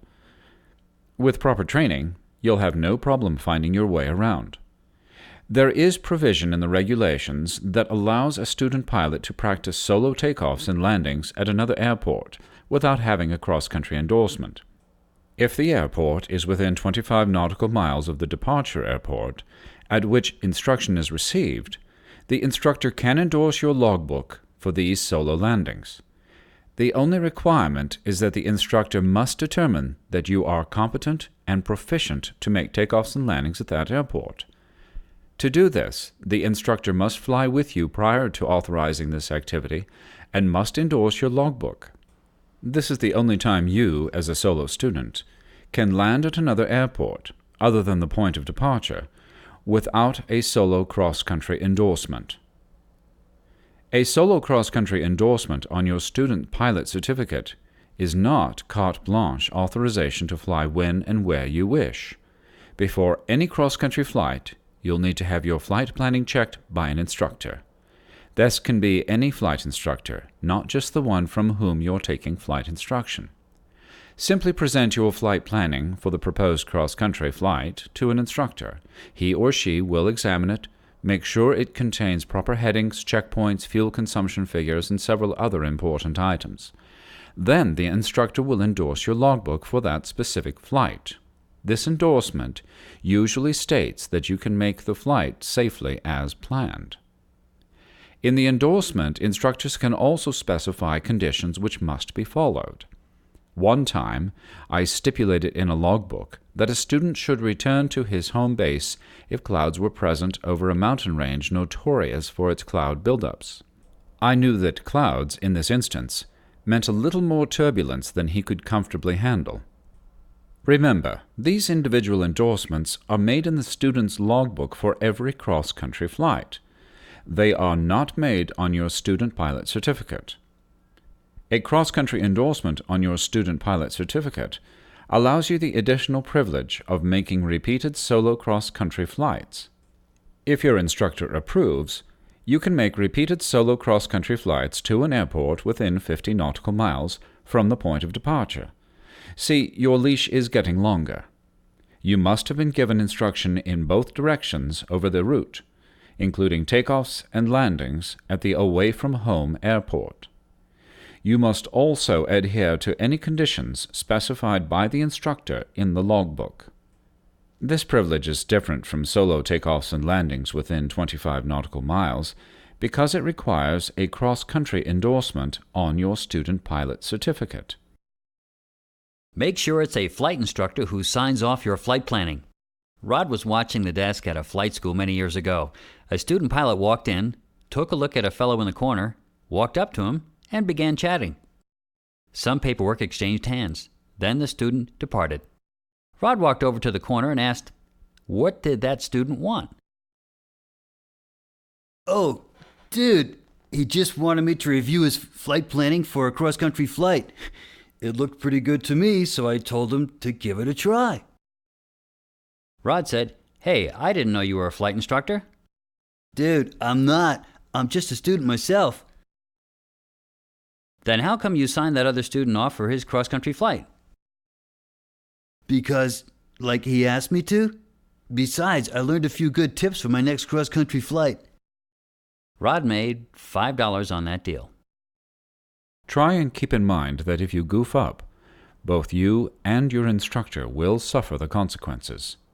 Remember Rod's rule of rules. Just follow it.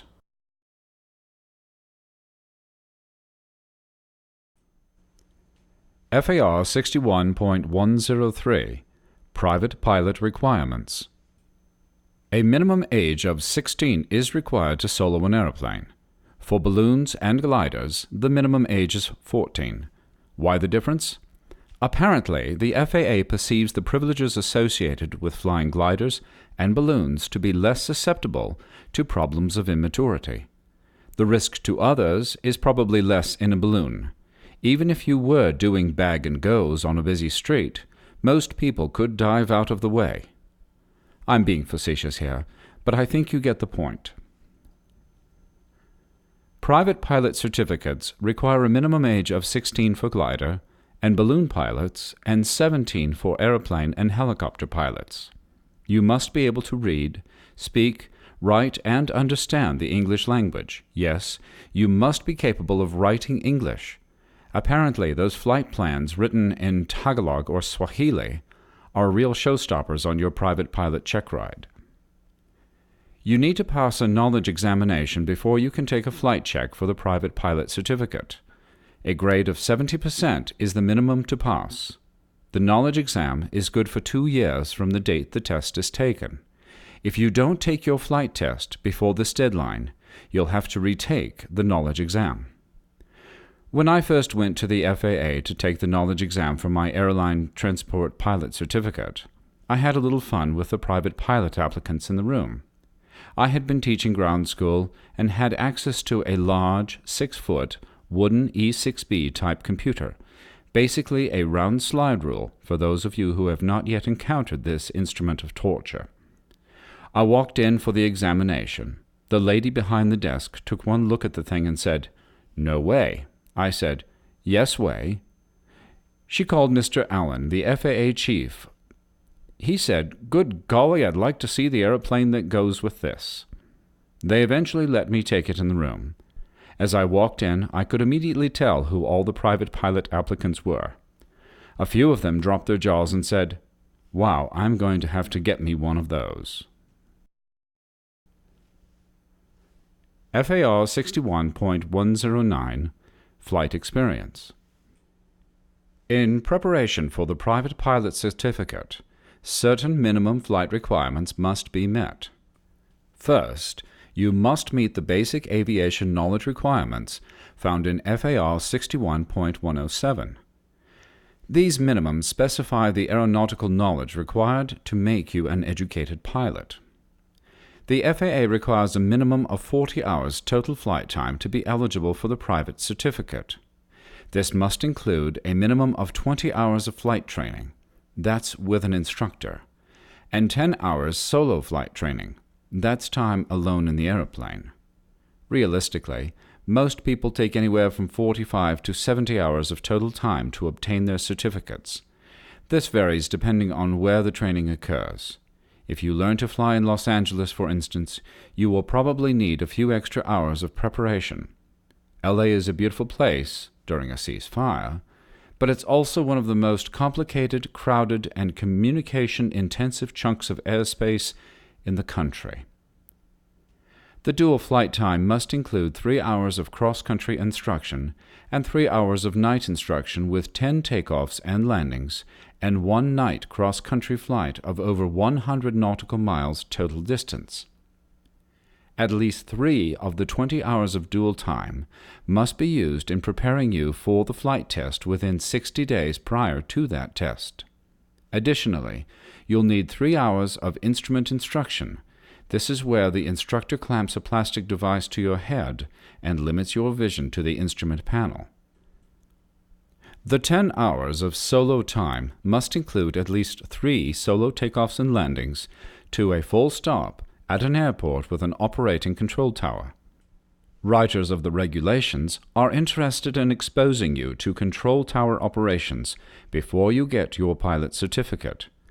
Most pilots experience a little anxiety when talking with air traffic control. Often, it seems that as soon as the microphone button is pushed, the human brain disconnects from the mouth. One instructor in Portland, Oregon told me about a student he had just introduced to the radio. The instructor said to the student, "Simply tell the controller who you are, where you are, and what you want to do." The student nodded in acknowledgement, transmitted, and said, "Tower, this is 32 Bravo. Who am I? Where am I at? And what do I want to do?"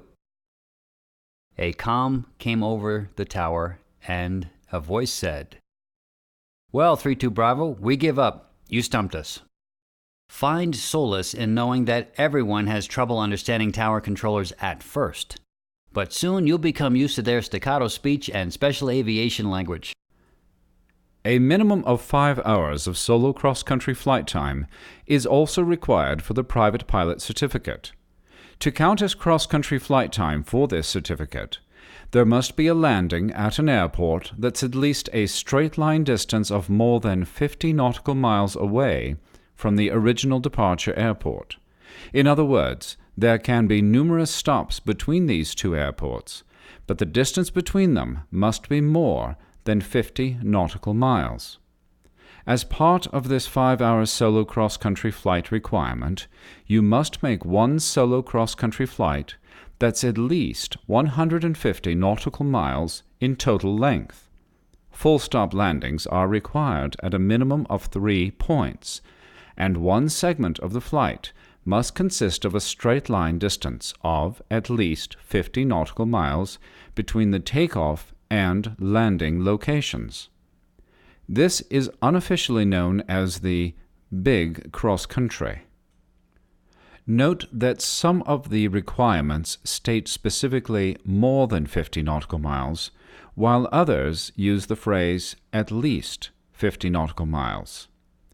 I recommend every solo cross-country flight have a stop more than 50 nautical miles from the original point of departure, so that the cross-country time is applicable toward future ratings such as instrument and commercial.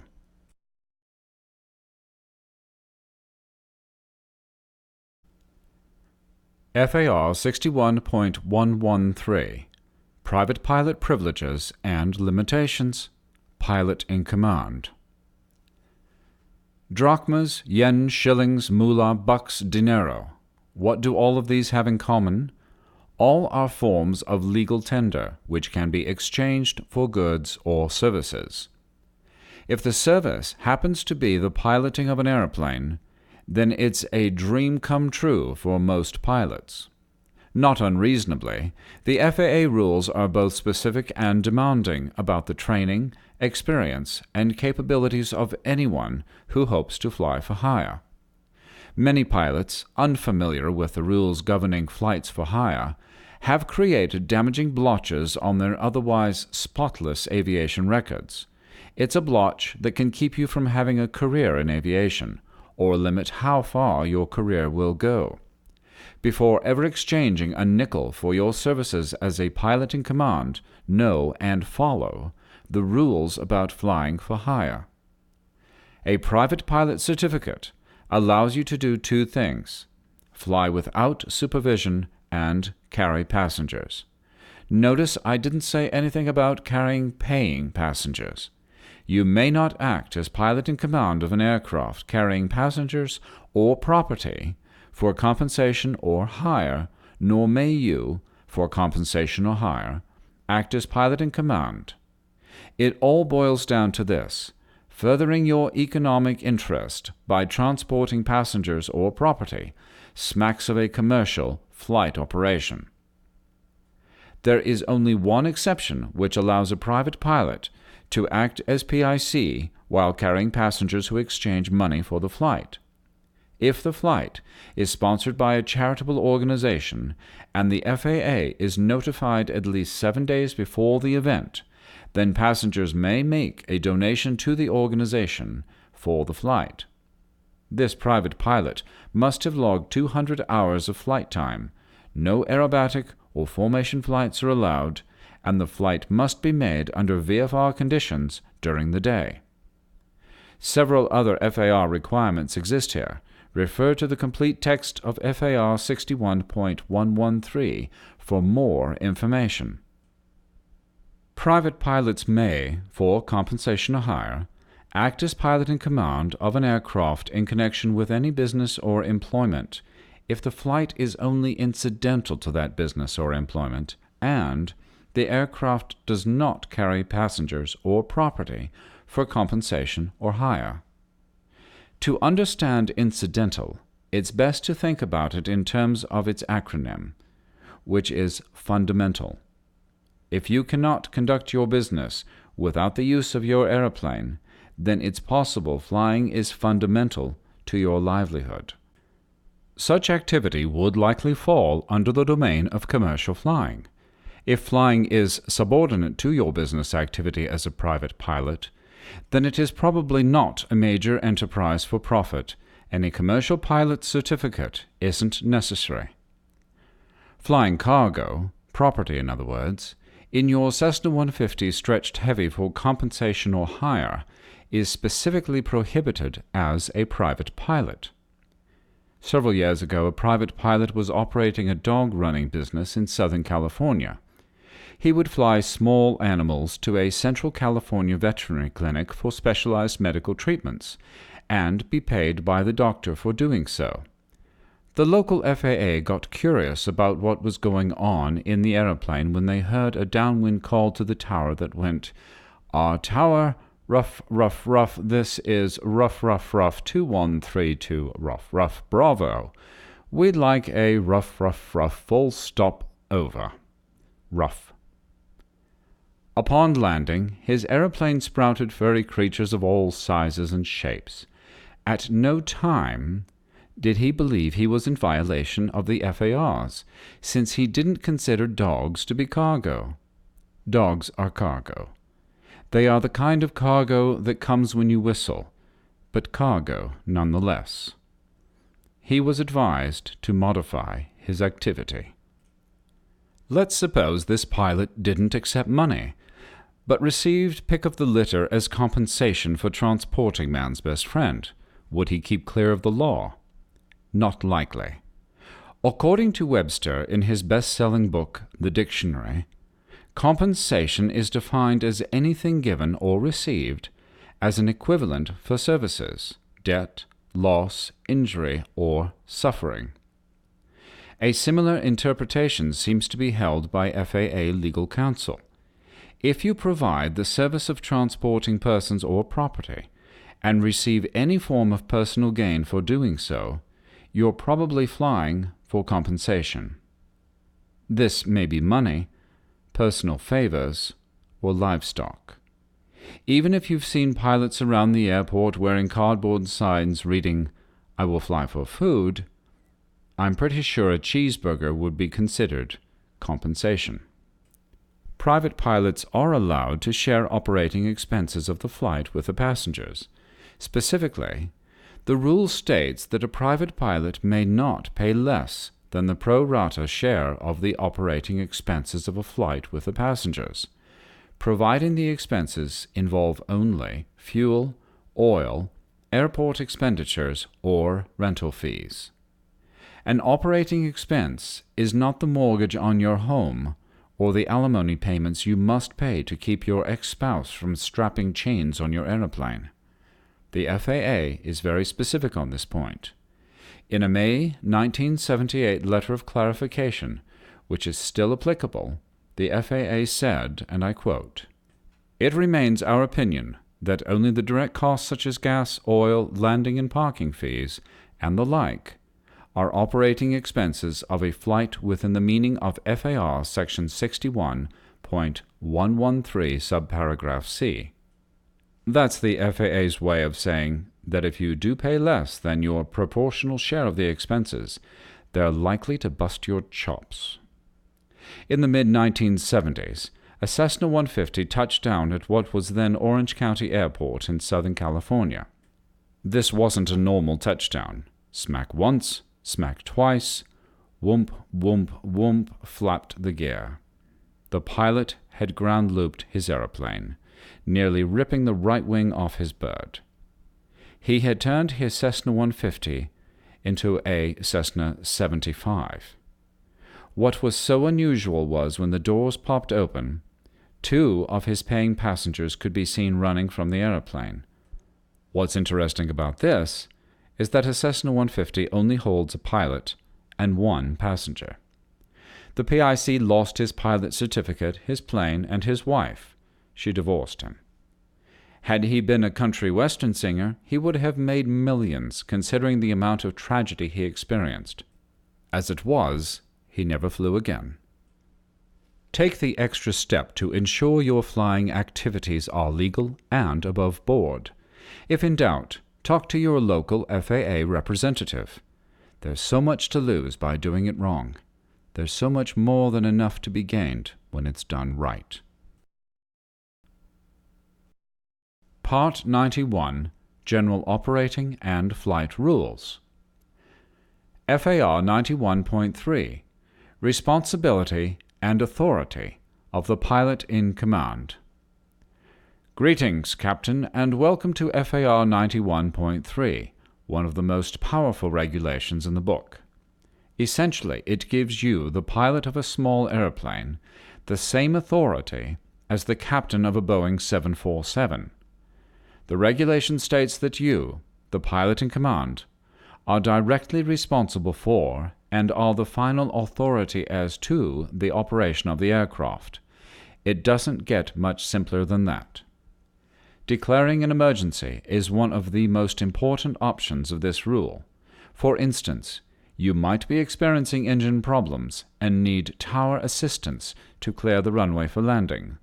Stating, and I quote, "I'm declaring an emergency," end quote, puts all available resources at your beck and call. While experiencing an emergency requiring immediate action, this regulation allows you to deviate from any rule to the extent required to meet that emergency. Hello, I'm your instructor, Bond. Let's say the tower controller gave you a specific heading to fly while on your approach to an airport. Suddenly, your engine starts running rough. You're calm. But the passengers are saying, "Hello, Allah, come in Buddha, speak to me, Krishna." You decide to turn in a different direction, towards terrain more suitable for an off-airport landing should the engine quit completely. Flying a different heading than one given by ATC, Air Traffic Control, is a deviation from a regulation. ATC says to you, 32 Bravo, why are you changing heading? You respond by saying, I'm having engine problems and I'm going to fly over a field on my way to the airport. ATC may ask, 32 Bravo, are you declaring an emergency? In which case, I would recommend you say, affirmative. Tower controllers now have more flexibility to help you with the problem. They can move other traffic, clear runways, and summon ground emergency equipment if necessary. Don't ever be afraid to declare an emergency if you need help. Do this whether or not you think you may break a regulation. Pilots are sometimes reluctant to declare an emergency. I remember one pilot at a Southern California airport who reported downwind with smoke coming from his engine. The tower called and said, "911 Charlie X-ray, would you like to declare an emergency?" The pilot immediately replied, No way, no possible way. I'd like to land as soon as possible." I spoke with this fellow and asked why he didn't want to declare an emergency. He said, "I was afraid of having to do a lot of paperwork." I guess he wasn't afraid of a smoking aeroplane. In refusing to declare an emergency, the pilot completely deprived himself of a very useful service. Even though it was only a leak in the oil cooler, his engine might have caught fire. Tower personnel could have launched fire trucks with fire-suppressing foam that can save a burning aeroplane and its pilot. The only time you must send in a written report is when requested to do so by the administrator. This request could come from tower personnel, FAA inspectors, or anyone else operating in an official capacity for the FAA. At seminars across the country, I constantly ask how many people in the audience have ever declared an emergency. Then I ask how many have had to send in paperwork. Of those declaring emergencies, only 2 to 3% have had to send in paperwork. They did so because of the administrator's request. Such a request is often made when the events surrounding the emergency seem unusual enough to warrant inspection. Sometimes paperwork is necessary for ATC personnel to justify their actions in helping you with your problem. FAR 91.7 Civil Aircraft Airworthiness. The next time you think about doing a less than thorough pre-flight, think again. This regulation states you may not operate an aircraft unless it is in an airworthy condition. It also makes you responsible for terminating a flight any time you believe the airplane is not airworthy due to the failure of a mechanical, electrical, or structural component. Personally, I think both of these are great rules. You, the pilot in command, are personally responsible for determining whether the airplane is in a safe condition for flight. Disassembling the airplane prior to each flight isn't practical. The next best bet is to walk around the aircraft, preferably with a written checklist prior to every flight. Always be thorough and systematic, especially if this is the first flight of the day. This ensures that all necessary items are checked in a logical sequence.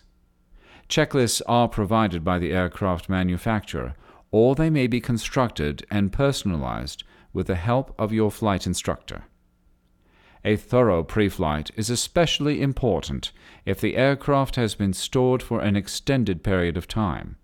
In this instance, you should also make a special check for damage or obstructions caused by animals, birds, or insects. As strange as it may seem, I've found birds' nests inside an aeroplane's engine cowling on several occasions. Had I not done a thorough pre-flight, all those little birdies would have had a solo a lot earlier than expected. Several years ago, at an airport in the Los Angeles area, an unsuspecting pilot had an interesting experience with airworthiness. The senior partner in their Cessna 182 had taken the elevator off to have it painted. The junior partner wasn't notified about this. He showed up at the airport in a rush to make a business flight. With only a cursory pre-flight, he untied the airplane, taxied out, and lined up for takeoff. Halfway down the runway, he pulled back on the controls. Nothing happened. Thump, thump, thump went the airplane into the grass. It didn't take long for the FAA inspector to arrive and look the bent airplane over. "What happened?" asked the inspector. The pilot replied, "I think my elevator blew off while I was accelerating down the runway." Nice try. An improper pre-flight caused this gentleman a great deal of unnecessary grief. I believe the inspector said, Well, this looks like the easiest $5 I've ever made. If there is anything that looks like it might pose an airworthiness problem, get it checked out. Willingness to do this is one of the qualities separating mediocre pilots from professional thinking aviators. FAR 91.9 Civil Aircraft Flight Manual Markings and Placard Placements. The next time you walk onto an elevator, notice the placard next to the door. It usually says, "Weight not to exceed 3,000 pounds." The elevator can't safely hold more than 10 250-pound guys and a 500-pound gorilla. This is known as an operating limitation. Aeroplanes have similar limitations. Airplane operating limitations come in the form of color codes, placards, and approved airplane flight manuals. You, as a pilot in command, are required by this regulation to comply with all the operating limitations specified in any of these ways. Operating limitations are seldom expressed in only one form. Most airplanes use several means to express these limitations. For instance, a typical general aviation airplane has color codes, which represent limitations, on the airspeed indicator, placards to identify maneuvering speed for turbulence and other maneuvers, and information on these limits in the pilot's operating handbook. An approved airplane flight manual usually identifies the maximum gross weight for the airplane. No matter how these limitations are expressed, they must be followed. Exceeding specific operating limitations is a violation of the FARs. It's also an act of profound mental ineptitude. FAR 91.15 Dropping Objects. I recall a discussion among several pilots where the topic was about the legality of throwing things out of airplanes. One pilot said his instructor threw a roll of adding machine paper out of an airplane and chased it earthward. Another pilot suggested that real macho pilots might throw out the entire machine and chase it earthward. Is such activity legal? According to the regulations, the pilot in command may not drop any object in flight if it creates a hazard to persons or property.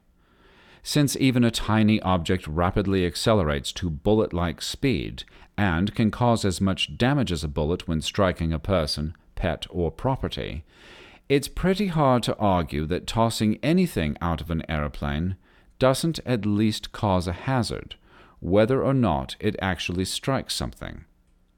Unless you're capable of seeing everything from spotted salamanders to Spot the dog from several thousand feet up, I'd suggest keeping everything that's in the airplane in the airplane. 91.17 Alcohol or drugs. We've already talked about alcohol and drugs, but let's do a brief review here. Regulations strictly prohibit you from acting as a crew member of any aircraft within 8 hours of consuming any alcoholic beverages. This regulation also prohibits you from acting while under the influence of alcohol. In other words, if you've had several of those World's Fair cocktails, drink two and you make an exhibition of yourself, you might still be tanked long after 8 hours have passed. Having more than 0.04% of alcohol by weight in the blood is prohibited according to this regulation. Aside from impairing the central nervous system, you lose more than 100,000 brain cells with each drink. What would happen if some of those 100,000 cells come from the part of your cortex responsible for landing? You could have one drink, wait 8 hours, take off, and forget how to land. Yes, of course, I'm kidding, but the possibilities are frightening. If a law enforcement officer notices or suspects a pilot is affected by alcohol or drugs, he or she can request a blood test. The pilot must, by law, submit to this test. A law enforcement officer probably isn't going to become suspicious just because he sees your airplane weaving on final approach. If that were the case, I would have had so many blood tests that I could have surely died from anemia. On the other hand, if you smell like a microbrewery while telling the nice officer about why you landed on the taxiway instead of the runway, expect to make a blood donation. Be very careful about carrying intoxicated passengers aboard your airplane. The regulation states that, except in an emergency, you may not carry a person who appears to be intoxicated or under the influence of drugs or alcohol on your airplane. This obviously excludes a medical patient under proper care, and not under the care of Dr. Jack Daniels either. 91.103 Pre-Flight Action. Before you begin any flight, you are required to become familiar with all the available information concerning that flight. This is one of the many catch-all regulations with enough loops in it to snare almost anybody who messes up. For a flight not in the vicinity of the departure airport, you must check the weather reports and forecast, fuel requirements, alternatives available if the flight cannot be completed, and any known traffic delays advised by ATC. By the way, vicinity is defined as more than 5 miles from the airport, according to a 1982 copy of FAA General Aviation News. What does all that mean? Basically, before every flight you must obtain a weather briefing. This is normally accomplished by calling the flight service station. This is a weather service, not where you go to get windows cleaned. Or you can obtain your weather briefing by using a computer briefing service like DUAT, D-U-A-T. Not only do you want the current weather, you want forecast weather as well. Alternate airports are technically not required for VFR pilots. The official language states that the pilot must have alternatives available if the planned flight cannot be completed. A 180-degree turn is a reasonable alternative. However, any pilot who doesn't figure out where he or she would go if they can't get where they're going is simply one fry short of a Happy Meal. Traffic delays are available as NOTAMs, Notices to Airmen, from the flight service station. You are required to get this information not because the FAA is concerned you'll be late for dinner if the airport is shut down, but because such a shutdown can put you and any passengers in an awkward situation. Awkward is a polite description of what happens when you arrive somewhere short on fuel with marginal weather only to discover the airport has been closed to resurface the only available runway and will not be open until a week from Sunday. You are also required to check the runway lengths at the airport you'll use. Now, this is one of those duh sort of things, but you'd be surprised how many pilots every year manage to make a 3,000-foot landing on a 2,000-foot runway. You have to know how long the runway is, and you have to figure out whether your airplane, loaded as it will be loaded, can take off, land, and take off again from the runways you intend to use. For airplanes with approved flight manuals containing takeoff and landing distance information, simply check the airplane performance for the runway lengths and conditions of flight. If your airplane has no approved flight manual, you can use any reliable information concerning takeoff and landing performance data, which considers elevation, runway slope, gross weight, wind, and temperature to compute takeoff and landing distances. Checking runway performance is required when taking off or landing at any airport, whether it's within or beyond the vicinity of the departure field. The intent of the takeoff and landing regulation is to prevent you from using gut feel to estimate airplane performance. Your gut has no brains. Neither does the seat of your pants. Keep that in mind. It will save you much aviation grief. If the performance chart says the takeoff requires 1,713 feet and the runway is 1,500 feet long, take a taxicab instead of a taxiway. FAR 91.105 Flight crew members at stations. During takeoff, landing, and while en route, you, the pilot in command, shall be in your seat, sometimes called a station. On big airliners, all the other command performers, co-pilot, flight engineer, for example, have to be in their places, all with smiling faces as well. You are required to keep your safety belt fastened while seated, and if your airplane is equipped with a shoulder harness and wearing it doesn't interfere with your duties, it must be kept fastened during takeoff and landing. The rules do not demand that your shoulder harness be worn while en route, but doing so is good practice. Well, besides, anything that protects you from becoming tossed salad in turbulence is good. One bang of your head against the roof of that cockpit can be incapacitating. It can also leave an enormous lump on your melon, which always prevents a headset from fitting correctly. There are only 2 times when you are not required to be in your seat as a flight crew member. First, you may leave the seat when your absence is necessary to perform duties in connection with the operation of the airplane. This could happen if you're a flight crew member on a Boeing 727. It's highly unlikely on anything you'll probably fly with a private pilot certificate. Besides, where are you going to go in a Katana DA-20? Outside to check the engine oil? The other time you can get up and go is to get up and go. As the regulations delicately put it, you are permitted to leave your seat to attend to your physiological needs. The vast majority of private aircraft have no bathrooms, so I don't expect to bump into the PIC in the aisle while flying in a Piper Warrior. Wearing seatbelts and shoulder harnesses is good for your pilot health. Please keep in mind that most of the time you are not only the pilot in command, you are the only pilot on board. A whack up the side of the head from unexpected turbulence can leave the airplane without a pilot, and the passengers without a way to get home safely. They will bear a grudge.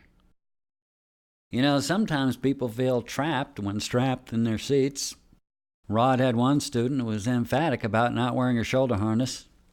No, they argued for almost 15 minutes. Then, in a sing-song voice, she quipped, "Well, I want to be free. I've got to move around. I'm a butterfly. You don't strap butterflies down."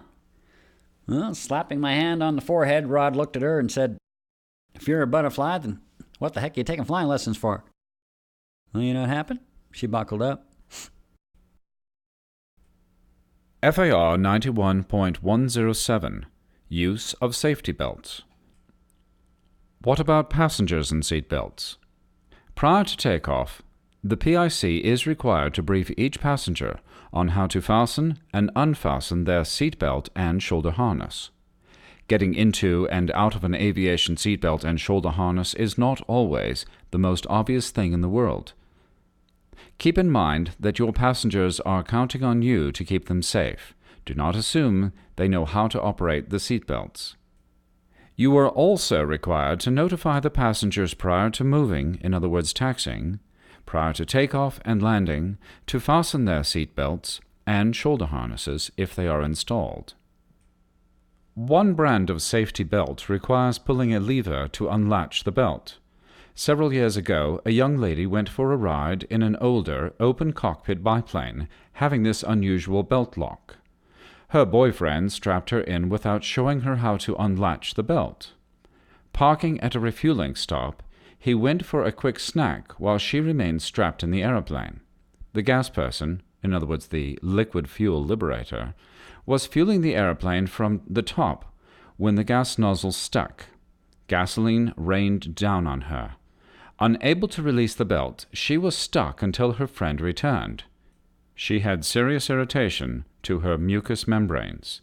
Be smart. Inform all passengers about the use of their seat belts. During takeoff and landing, all passengers should be in their seats with safety belts and shoulder harnesses on. Roaming around the airplane isn't allowed, and in most general aviation aircraft, it also isn't possible. The first exception to this rule is that if the passenger has not yet reached his or her second birthday. That person may be held by an adult who is occupying an approved seat or berth. Parachutists are the second exception. They may use the floor as a seat, since they usually leave before landing. Our family had a close friend who insisted on never using safety belts while driving. I asked him why. He said, and I quote, "If I crash, I want to be thrown clear." I replied, "Then you might want to ride on the hood. That way, if you crash, you don't have to go through the windshield." He still doesn't wear seat belts, but I did make $5 off his answer. FAR 91.111 Operating near other aircraft. No person may operate an aircraft so close to another aircraft as to create a collision hazard. In other words, don't even think about buzzing another airplane in flight or on the ground. There is no such thing as a buzzing license. This is a very unsafe practice. No person may operate an aircraft in formation flight except by prior arrangement with a pilot in command of each aircraft in the formation. You're not allowed to join up with another airplane in flight without letting the pilot know about it beforehand.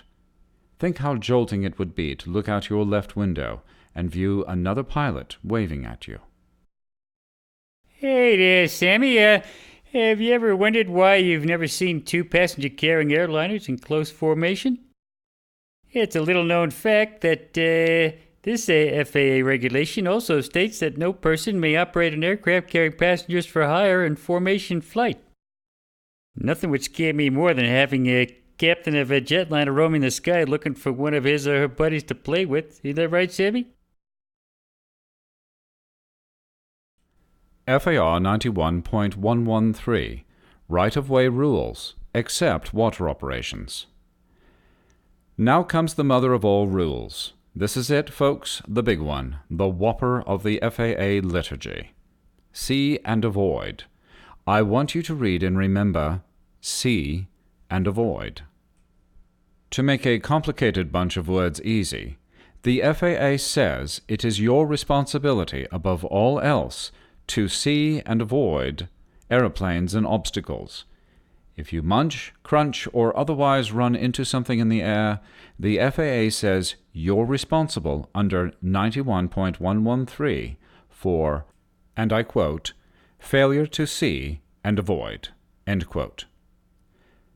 Several right-of-way rules exist that determine who gets to go first in case of conflict.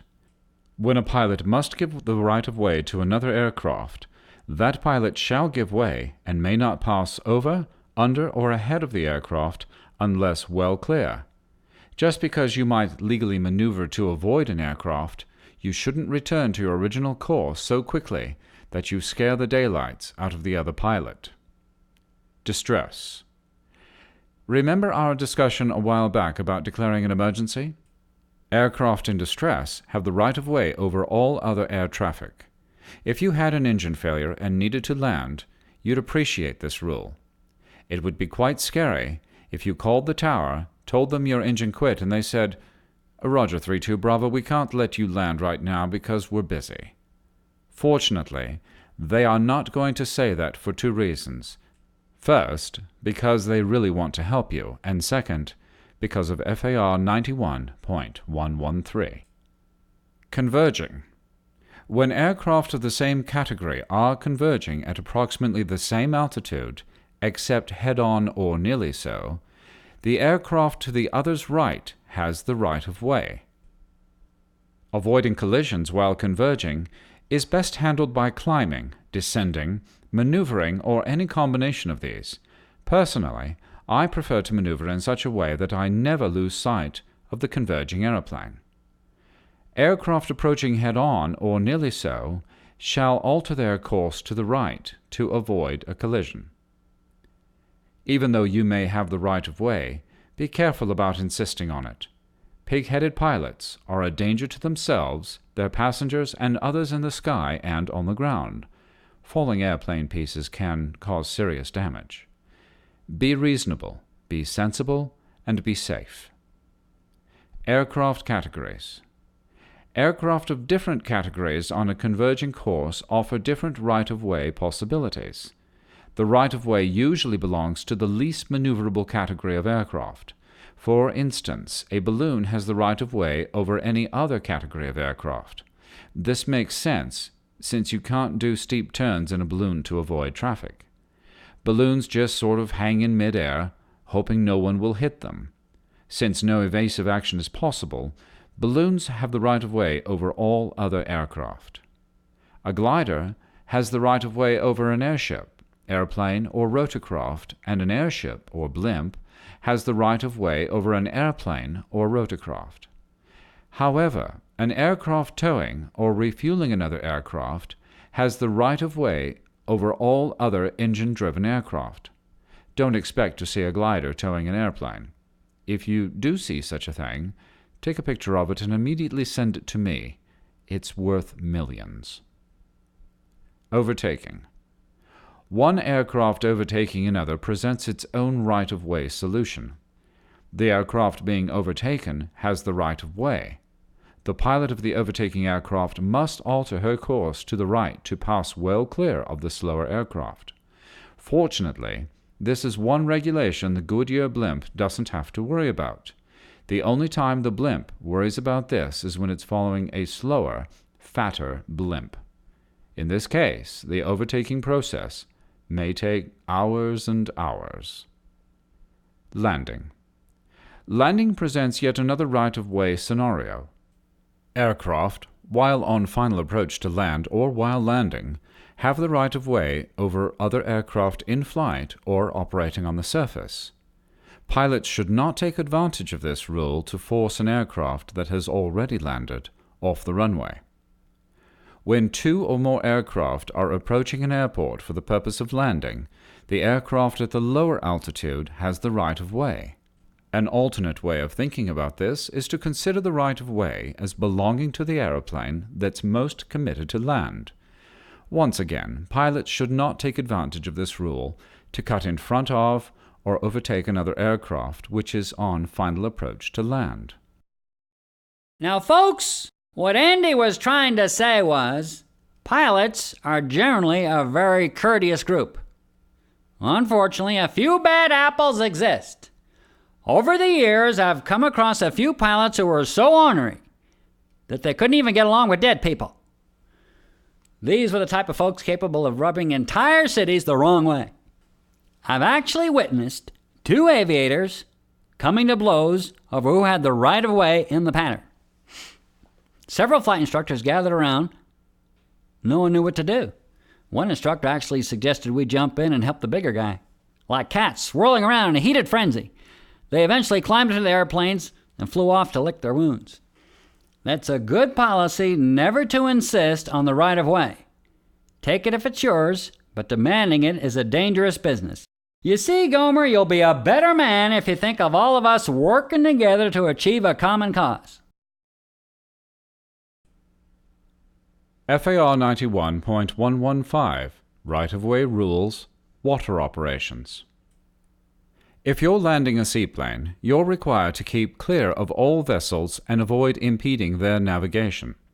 The notion here is that boats belong on the water, while airplanes are sort of odd ducks. If you're on a crossing course with another aircraft or surface vessel, the aircraft or vessel on your right has the right-of-way. While approaching head-on, or nearly so, each vessel should alter its course to the right to keep well clear. If you're overtaking another aircraft or vessel, you should alter your course to keep well clear. Either a right or left turn is acceptable. This last regulation is different from overtaking in the air, where the overtaking aircraft should alter its course to the right. Operations on water may not allow you the option of passing on the right. There could be scuba divers or water skiers in that direction. There's nothing like going for a little scuba dive and getting conked on the head with the float of a big Cessna. FAR 91.117 Aircraft Speed. Speed limits exist in the air as they do on the ground. Regulations state that no person may operate an aircraft below 10,000 feet MSL at an indicated airspeed of more than 250 knots. Why? Think about it for a second. Two aircraft flying toward each other at 250 knots have a combined closing speed of 500 knots. That works out to covering approximately 10 miles every minute. Remember, it is your job to see and avoid. That task gets more difficult as airspeeds increase. Most small aircraft fly below 10,000 feet, generally under VFR conditions, without radar control and other niceties which generally accompany IFR flight. It's not safe for fast jets to fly at these altitudes while scattering the small fry like frightened quail. Most of us, unfortunately, don't have the equipment to personally bust the 250-knot speed limit. If you do find yourself cruising that fast in a Cessna 152, please let me know what kind of fuel you're using. Most of the airplanes we fly are so slow they get bird strikes from the back side. But things are changing. General aviation airplanes are getting faster.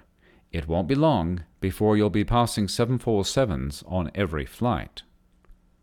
I was on a cross-country flight with my first flight instructor and was having trouble finding the airport.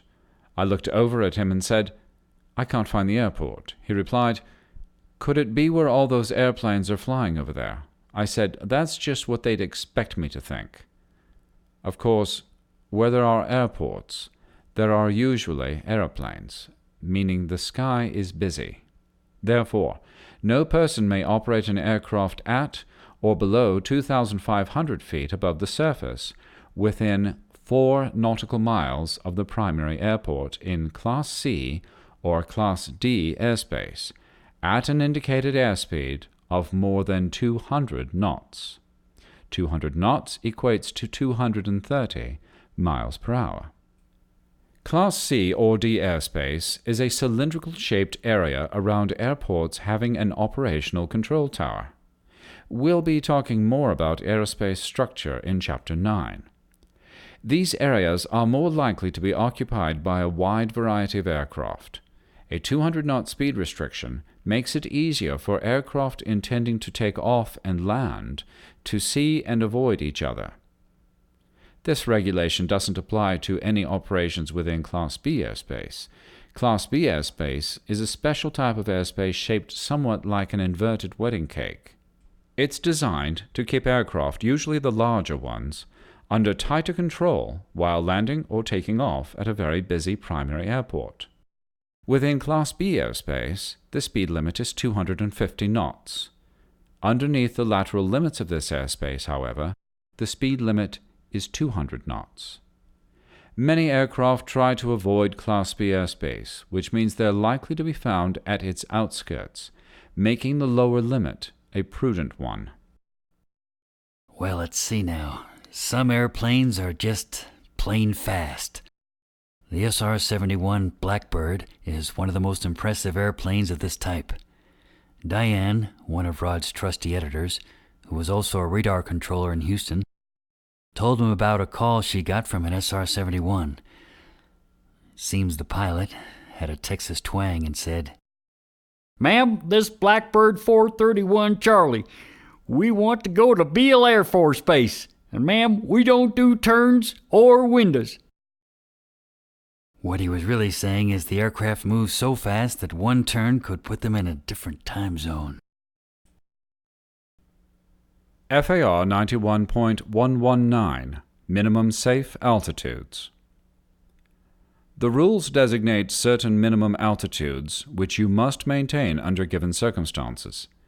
These altitudes are designed to protect people on the surface, as well as the pilot and passengers on the aircraft. For some aircraft, the risk associated with flying too low is greater than for others. Aeroplanes must be operated higher than helicopters because they require more distance to land. As a student pilot, I always thought helicopter pilots liked to fly low because it was easier to stop and ask for directions. Okay, I was wrong. None of the following minimum altitude rules pertain to takeoff or landing at an airport. Taking off or landing obviously requires climbs and descents at closer than normal altitudes to the surface. Don't try stretching the rule by flying at treetop height 50 miles from the airport and then claiming you are just setting up your approach. You're going to owe someone $5 on that deal. Also, don't delay your normal climb out after takeoff just so a passenger can check her house for holes in the roof. Here are some of the most important rules about how low you can go. Rule number 1. No person may operate an aircraft below an altitude allowing an emergency landing to be made without undue hazard to persons or property on the surface in the event of an engine failure. This is another of the famous FAA catch-all rules. On land, there's always a basic speed law, which says that no matter what the posted speed, you can't drive faster than the circumstances make prudent. In aviation, you can't fly any lower than it is safe, and if something bad happens, that proves you weren't high enough. You'll have a difficult time convincing an FAA inspector that flying 50 feet above a crowded beach on July 4th is a safe practice. Besides, you never want to give someone a moving target at which to aim a bottle rocket. Common sense and good piloting practice dictate flying high enough so you can glide to an acceptable landing site. Professional pilots think this way, and they never allow themselves to become trapped by circumstances and altitude. Rule number 2. When flying over any congested area of a city, town, or settlement, or over any open-air assembly of persons, the aircraft must be operated at an altitude of 1,000 feet above the highest obstacle within a horizontal radius of 2,000 feet of the aircraft. The question pilots frequently ask is, what is the definition of a congested area? FAA officials have yet to define this concept. Frankly, it's often the National Transportation Safety Board that defines these concepts by legal precedent when pilots are called into an NTSB hearing to explain their actions. One thing is clear, though. You'll have a lot of explaining to do if you violate this regulation. While a precise definition of congested area is lacking, we can understand what the FAA considers a congested area by examining a few NTSB court decisions. On one occasion, a pilot was cited for operating an airplane within a radius of 2,000 feet and less than 1,000 feet above a few isolated homes with smoke rising from their fireplaces. Smoke was a vital factor, since by its presence it implied the homes were occupied. On another occasion, a pilot was not cited for flying within a few hundred feet of an industrial warehouse. The reason? It was Sunday, and no cars were in the parking lot. The implication here is that the presence of people is the major factor in determining the congestion quotient of an area. You'll need to use your good judgment on this one because of the vague definitions involved. Be conservative. Don't fly too low where there are lots of people. One old-timer who flew B-52s summed it up very well when he said, "Well, boys, never fly low enough so someone can get your aircraft tail number." Of course, that was the intelligent part of the statement. He went on to say, "Always fly an airplane with a two-tone paint job so they have conflicting eyewitness reports." Rule number 3. When operating an aircraft over other than a congested area, no person may operate below an altitude of 500 feet above the surface, except over open water or sparsely populated areas. In those cases, the aircraft may not be operated closer than 500 feet to any person, vessel, vehicle, or structure. When over open water or a sparsely populated area, you might take your plane right down on the deck if you wish, but do so only if you can land safely in an emergency. Reference rule number 1. The moment you spot a person, boat, car, or structure, you need to move away by a distance of at least 500 feet vertically or horizontally. In Honolulu, Hawaii, the pilot of a small aerobatic biplane had an unusual collision. He was flying just above the water when he collided with a surfboard. Smack! It was a direct hit on the leading edge of his wing. After landing at the airport, the pilot called the local FAA office and reported the encounter. He must have thought that the surfer intentionally tossed the surfboard toward his airplane during the flyby. Otherwise, why report it to the FAA? Unless this was a particularly strong surfer, I hardly think it's possible to throw a surfboard 500 feet into the air, the minimum distance the airplane should have been from the surfer. Personally, I think the surfer saw the airplane and dove into the water to avoid being hurt. Imagine the conversation with the FAA inspector. Dude, is this the FAA? Yes, it is. Dude, check it out. I was flying along, minding my own business, when some dude threw a surfboard right at my airplane. Oh, really? What's your name? Perhaps this pilot didn't think carefully before he made this call. One thing is for sure, the FAA inspector was $5 richer at the end of the day. FAR 91.121 Altimeter Settings. In Chapter 5, we discuss setting the local barometric station pressure into the altimeter's Kollsman window. We did this so the altimeter would correctly read our height above sea level. Of course, as we move away from the last altimeter setting source, we need to update this setting. Regulations require that you maintain a cruising altitude by reference to an altimeter, which is set to the current reported altimeter setting of a station along the route and within 100 nautical miles of the aircraft. This regulation applies to aircraft operating below 18,000 feet MSL. Aircraft operating at or above 18,000 feet MSL set their altimeters to 29.92 inches. Fast-moving jet-type aircraft are usually found operating at these high altitudes. Having to readjust altimeters every 100 miles or so would send most jet pilots to their carpal tunnel specialist. Realistically, try to update the altimeter every chance you get.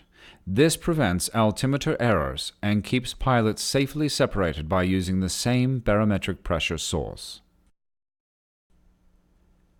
FAR 91.123 Compliance with ATC clearances and instructions.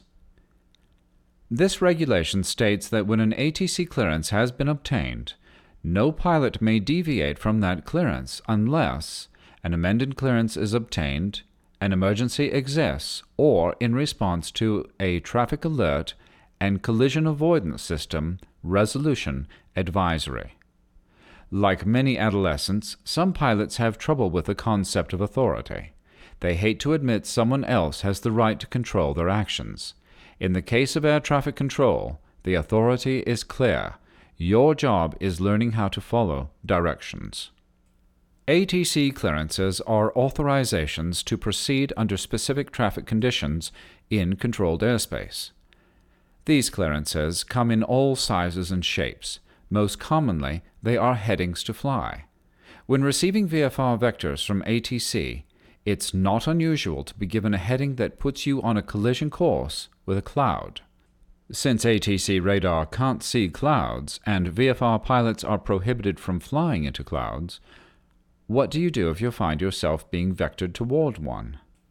You are required to follow the ATC clearance unless an amended clearance is obtained. Given the above situation, the only logical thing to do is to request another heading. ATC is almost always accommodating in these cases. Simply call the controller and say, "Sir," or "Ma'am" as appropriate, "This is November 2132 Bravo. I'm unable that heading due to clouds." They may respond by saying, 32 Bravo, will a heading of such and such keep you away from the clouds? You'll be surprised how helpful ATC is when they're not too busy. Remember, since you are a VFR pilot, under no circumstances should you fly into a cloud. This regulation goes on to say that if a pilot is uncertain of the meaning of an ATC clearance, the pilot shall immediately request clarification from ATC. Simply stated, if you don't understand, ask. A friend of mine took a fellow pilot on a demonstration sales flight in his cherried-out Cherokee 140. When asked what she did for a living, the pilot stated she was a controller. Excellent, my friend thought. I can relax while she flight tests the airplane. After all, she's probably a controller at some big airport and is very familiar with airplanes, airspace, and procedures. She started up the airplane, taxied out, and requested a clearance out of the Class C airspace. Her departure proved interesting. She flew the wrong headings, the wrong altitudes, and was smitten with confusion over ATC's directions. My friend was perplexed, but did not intervene. After all, she was a controller. He thought she must have known something he didn't. Finally, he couldn't take it any longer. When she wouldn't ask for clarification of an ATC clearance, he grabbed the controls and immediately followed ATC's directive. Looking over at her, he asked, "Why are you having such trouble? I thought you were a controller." She replied, "I am a controller, at Woolworth's." Being an accountant with limited piloting experience, she certainly had her hands full. Sometimes it's necessary to deviate from the rules in an emergency situation. This regulation also states that, except in an emergency, no person may operate an aircraft contrary to an ATC instruction in an area in which air traffic control is exercised. All this statement does is clarify that an emergency situation allows deviation from an ATC clearance. Each pilot in command who, in an emergency, deviates from an ATC clearance or instruction is obligated to notify ATC of that deviation as soon as possible. Let's assume you just departed from a tower-controlled airport when you notice smoke billowing up under your panel. An electrical fire is the likely cause, so you immediately turn off your master switch and follow the electrical fire procedure. Not wanting to fly away from the airport, you turn back to the field. You're supposed to call ATC, but you've got a burning problem that keeps you from doing that. Stay cool. You're not in trouble, and the FAA is not about to fan the flames. This is an emergency, and your obligation is simply to call ATC as soon as possible after things are under control. Under certain conditions, you might not deviate from a rule or declare an emergency. You might only need priority handling by ATC. There's one last section to this block of regulations that I've always found fascinating. Unless otherwise authorized by ATC, no person operating an aircraft may operate that aircraft according to any clearance or instruction that has been issued to another aircraft for radar air control purposes. Who'd fly someone else's headings? This rule dates back to a time when equipment was much more archaic. To identify which blip was which on the radar screen, a controller would have an aircraft fly a series of specific headings. If the blip turned right, left, left, right as directed, the controller felt pretty sure he knew what he was looking at. Who else would fly like that? Well, as it turns out, student pilots did. Instructors for practice would sometimes have their students respond to the controller's commands. On several occasions, aircraft were misidentified and vectored in the wrong direction, perilously close to other airplanes or higher terrain. That's how the rule came to be. The moral is, don't do what you're not told. FAR 91.125 ATC light signals. When radios stop working, tower controllers fall back on a primitive but effective means of communication to control traffic in the landing pattern, light signals. Holding a small but powerful light gun, controllers can direct a concentrated beam of light directly at your aircraft. Using one of three colors, red, green, and white, controllers can communicate several important commands to pilots.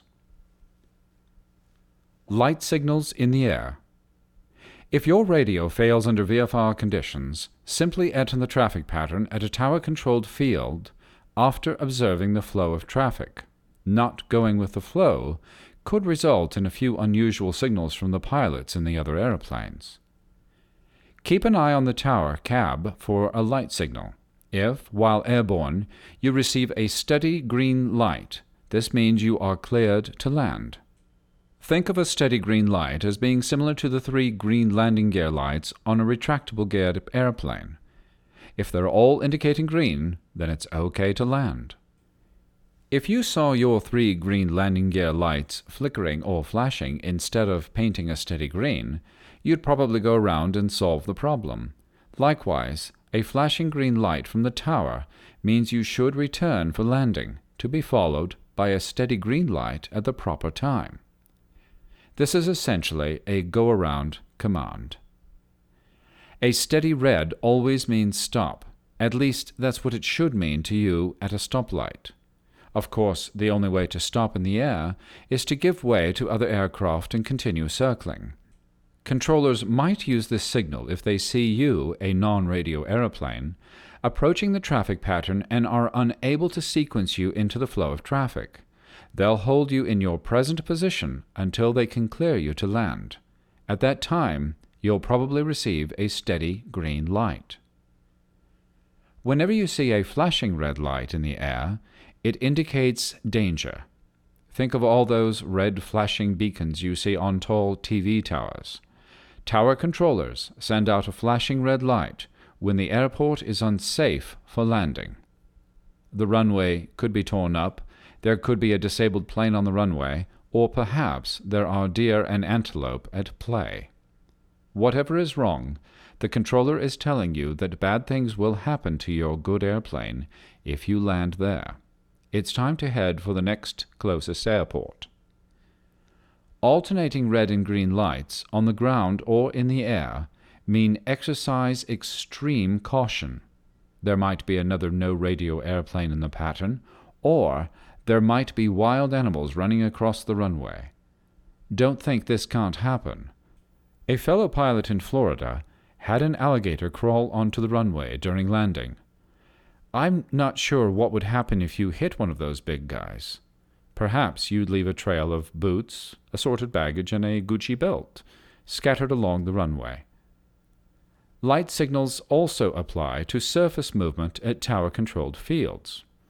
Radios do go on the fritz occasionally, though many general aviation airplanes have a double set of communications radios. If there is no avionics repair shop at your home field, you'll need to fly somewhere to get it fixed. If you have no communications capability, simply call the tower by phone and tell them you want to depart the airport. They'll probably tell you to taxi out and visually monitor the tower for light signals. Light signals also serve as your taxi instructions after a no-radio landing. Light signals on the ground. A steady green light on the ground means the same to an airplane as it does to a car. Go. A steady green light means that you're cleared for takeoff. In your airplane, not your car. A flashing green light on the ground means that you're cleared to taxi. If you look in your rearview mirror and see a steady red light, you'd better stop. It's the law and they want to talk to you. Similarly, a steady red light from the tower means you should stop. The controller wants you to hold your position. When the time is right, they will provide you with a flashing green signal to continue taxiing. A flashing red light in your rearview mirror usually belongs to an emergency vehicle. Your natural response in a car is to get off the road. In an airplane, a flashing red light from the tower is a signal to taxi clear of the runway in use. You might have just landed without a radio and are taxiing down the active runway. The controller may have another airplane waiting to land. A flashing red light is a signal to clear the runway on which you've landed. Simply find the nearest taxiway and get on it. The last signal is the flashing white light. It only pertains to operations on the surface. If the airport suddenly becomes very busy, your no-radio takeoff might be more appropriate at a later time. Controllers will signal their desire to have you return to your starting point on the airport with a flashing white light. Think of the newer automobiles that have flashing headlights to warn you that you must return to your starting point to turn them off. My original car had headlights that flashed, not because of new technology, but because of a bad circuit. It did have a heated rear window that kept my hands warm on those cold days when I had to push it in for repairs. FAR 91.126, operating on or in the vicinity of an airport in Class G airspace. As you have probably already guessed, we're using letters to describe certain types of airspace. In order to understand regulations 91.127, 91.129, 91.130, 91.131, 91.135, 91.155, 91.157, and 91.215, it might be better for you to jump ahead to the chapter on airspace, which is Chapter 9.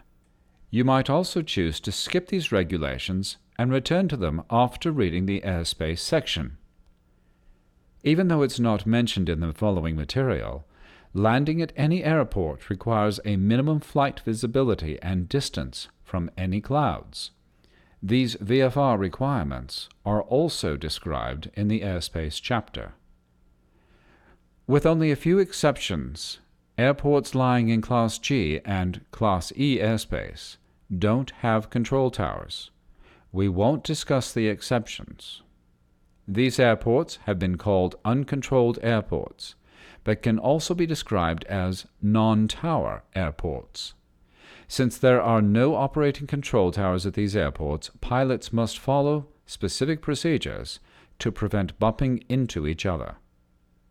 When approaching to land at an airport without an operating control tower in Class G airspace, each pilot of an airplane must make all turns to the left. The exception to this is when the airport displays approved light signals or visual marking indicating turns should be made to the right. In that case, the pilot must make right turns. Why are left turns the norm? The answer is standardization. Someone decided a long time ago that if everyone made a left traffic pattern, there'd be less chance of confusion. A segmented circle sometimes shows a non-standard right-hand traffic pattern is in effect. You'll find out why in Chapter 7. Pilots can see these large segmented circles from several thousand feet in the air. Mountains, towers, or noise-sensitive areas often dictate that a pattern be flown on the opposite side of the field.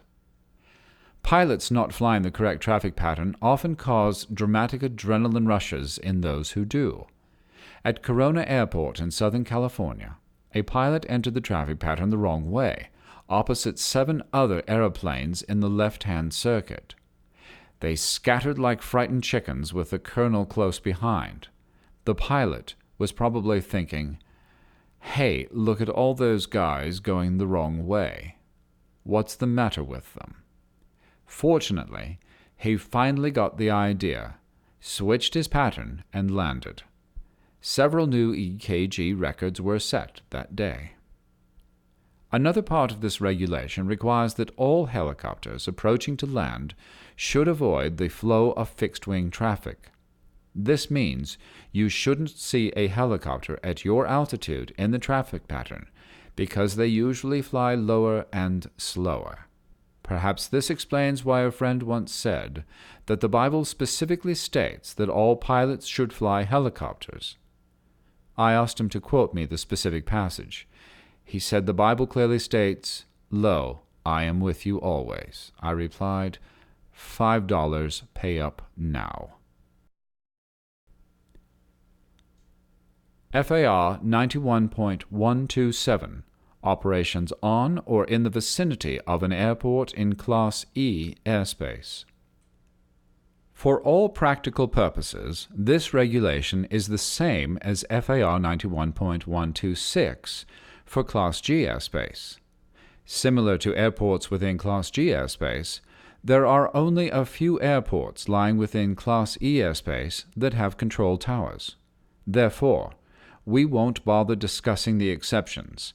The only significant difference between airports in Class E and Class G airspace is a FAR Part 93 departure requirement. FAR Part 93 contains noise abatement requirements. Many people around airports are quite vocal about airport noise. They want to reduce the noise by getting rid of airplanes. Some of these folks have mentioned to me that they don't care if airplanes fly as long as they don't use their engines. To them, the only good aircraft is a glider. Be very careful about adhering to local noise abatement procedures at the airport. Good relations with airport neighbors keeps aviation alive in your community. At the Los Alamitos, California airport several years ago, a C-5A Galaxy transport airplane was practicing touch and goes. The tower controller heard the phone ring and picked it up to find a local resident saying, "Hey, why don't you let that man land his airplane?" Don't think this doesn't happen. The same tower controller told me that he once received a noise complaint about one of the gliders operating out of the same field. Truth is stranger than fiction because fiction must make sense.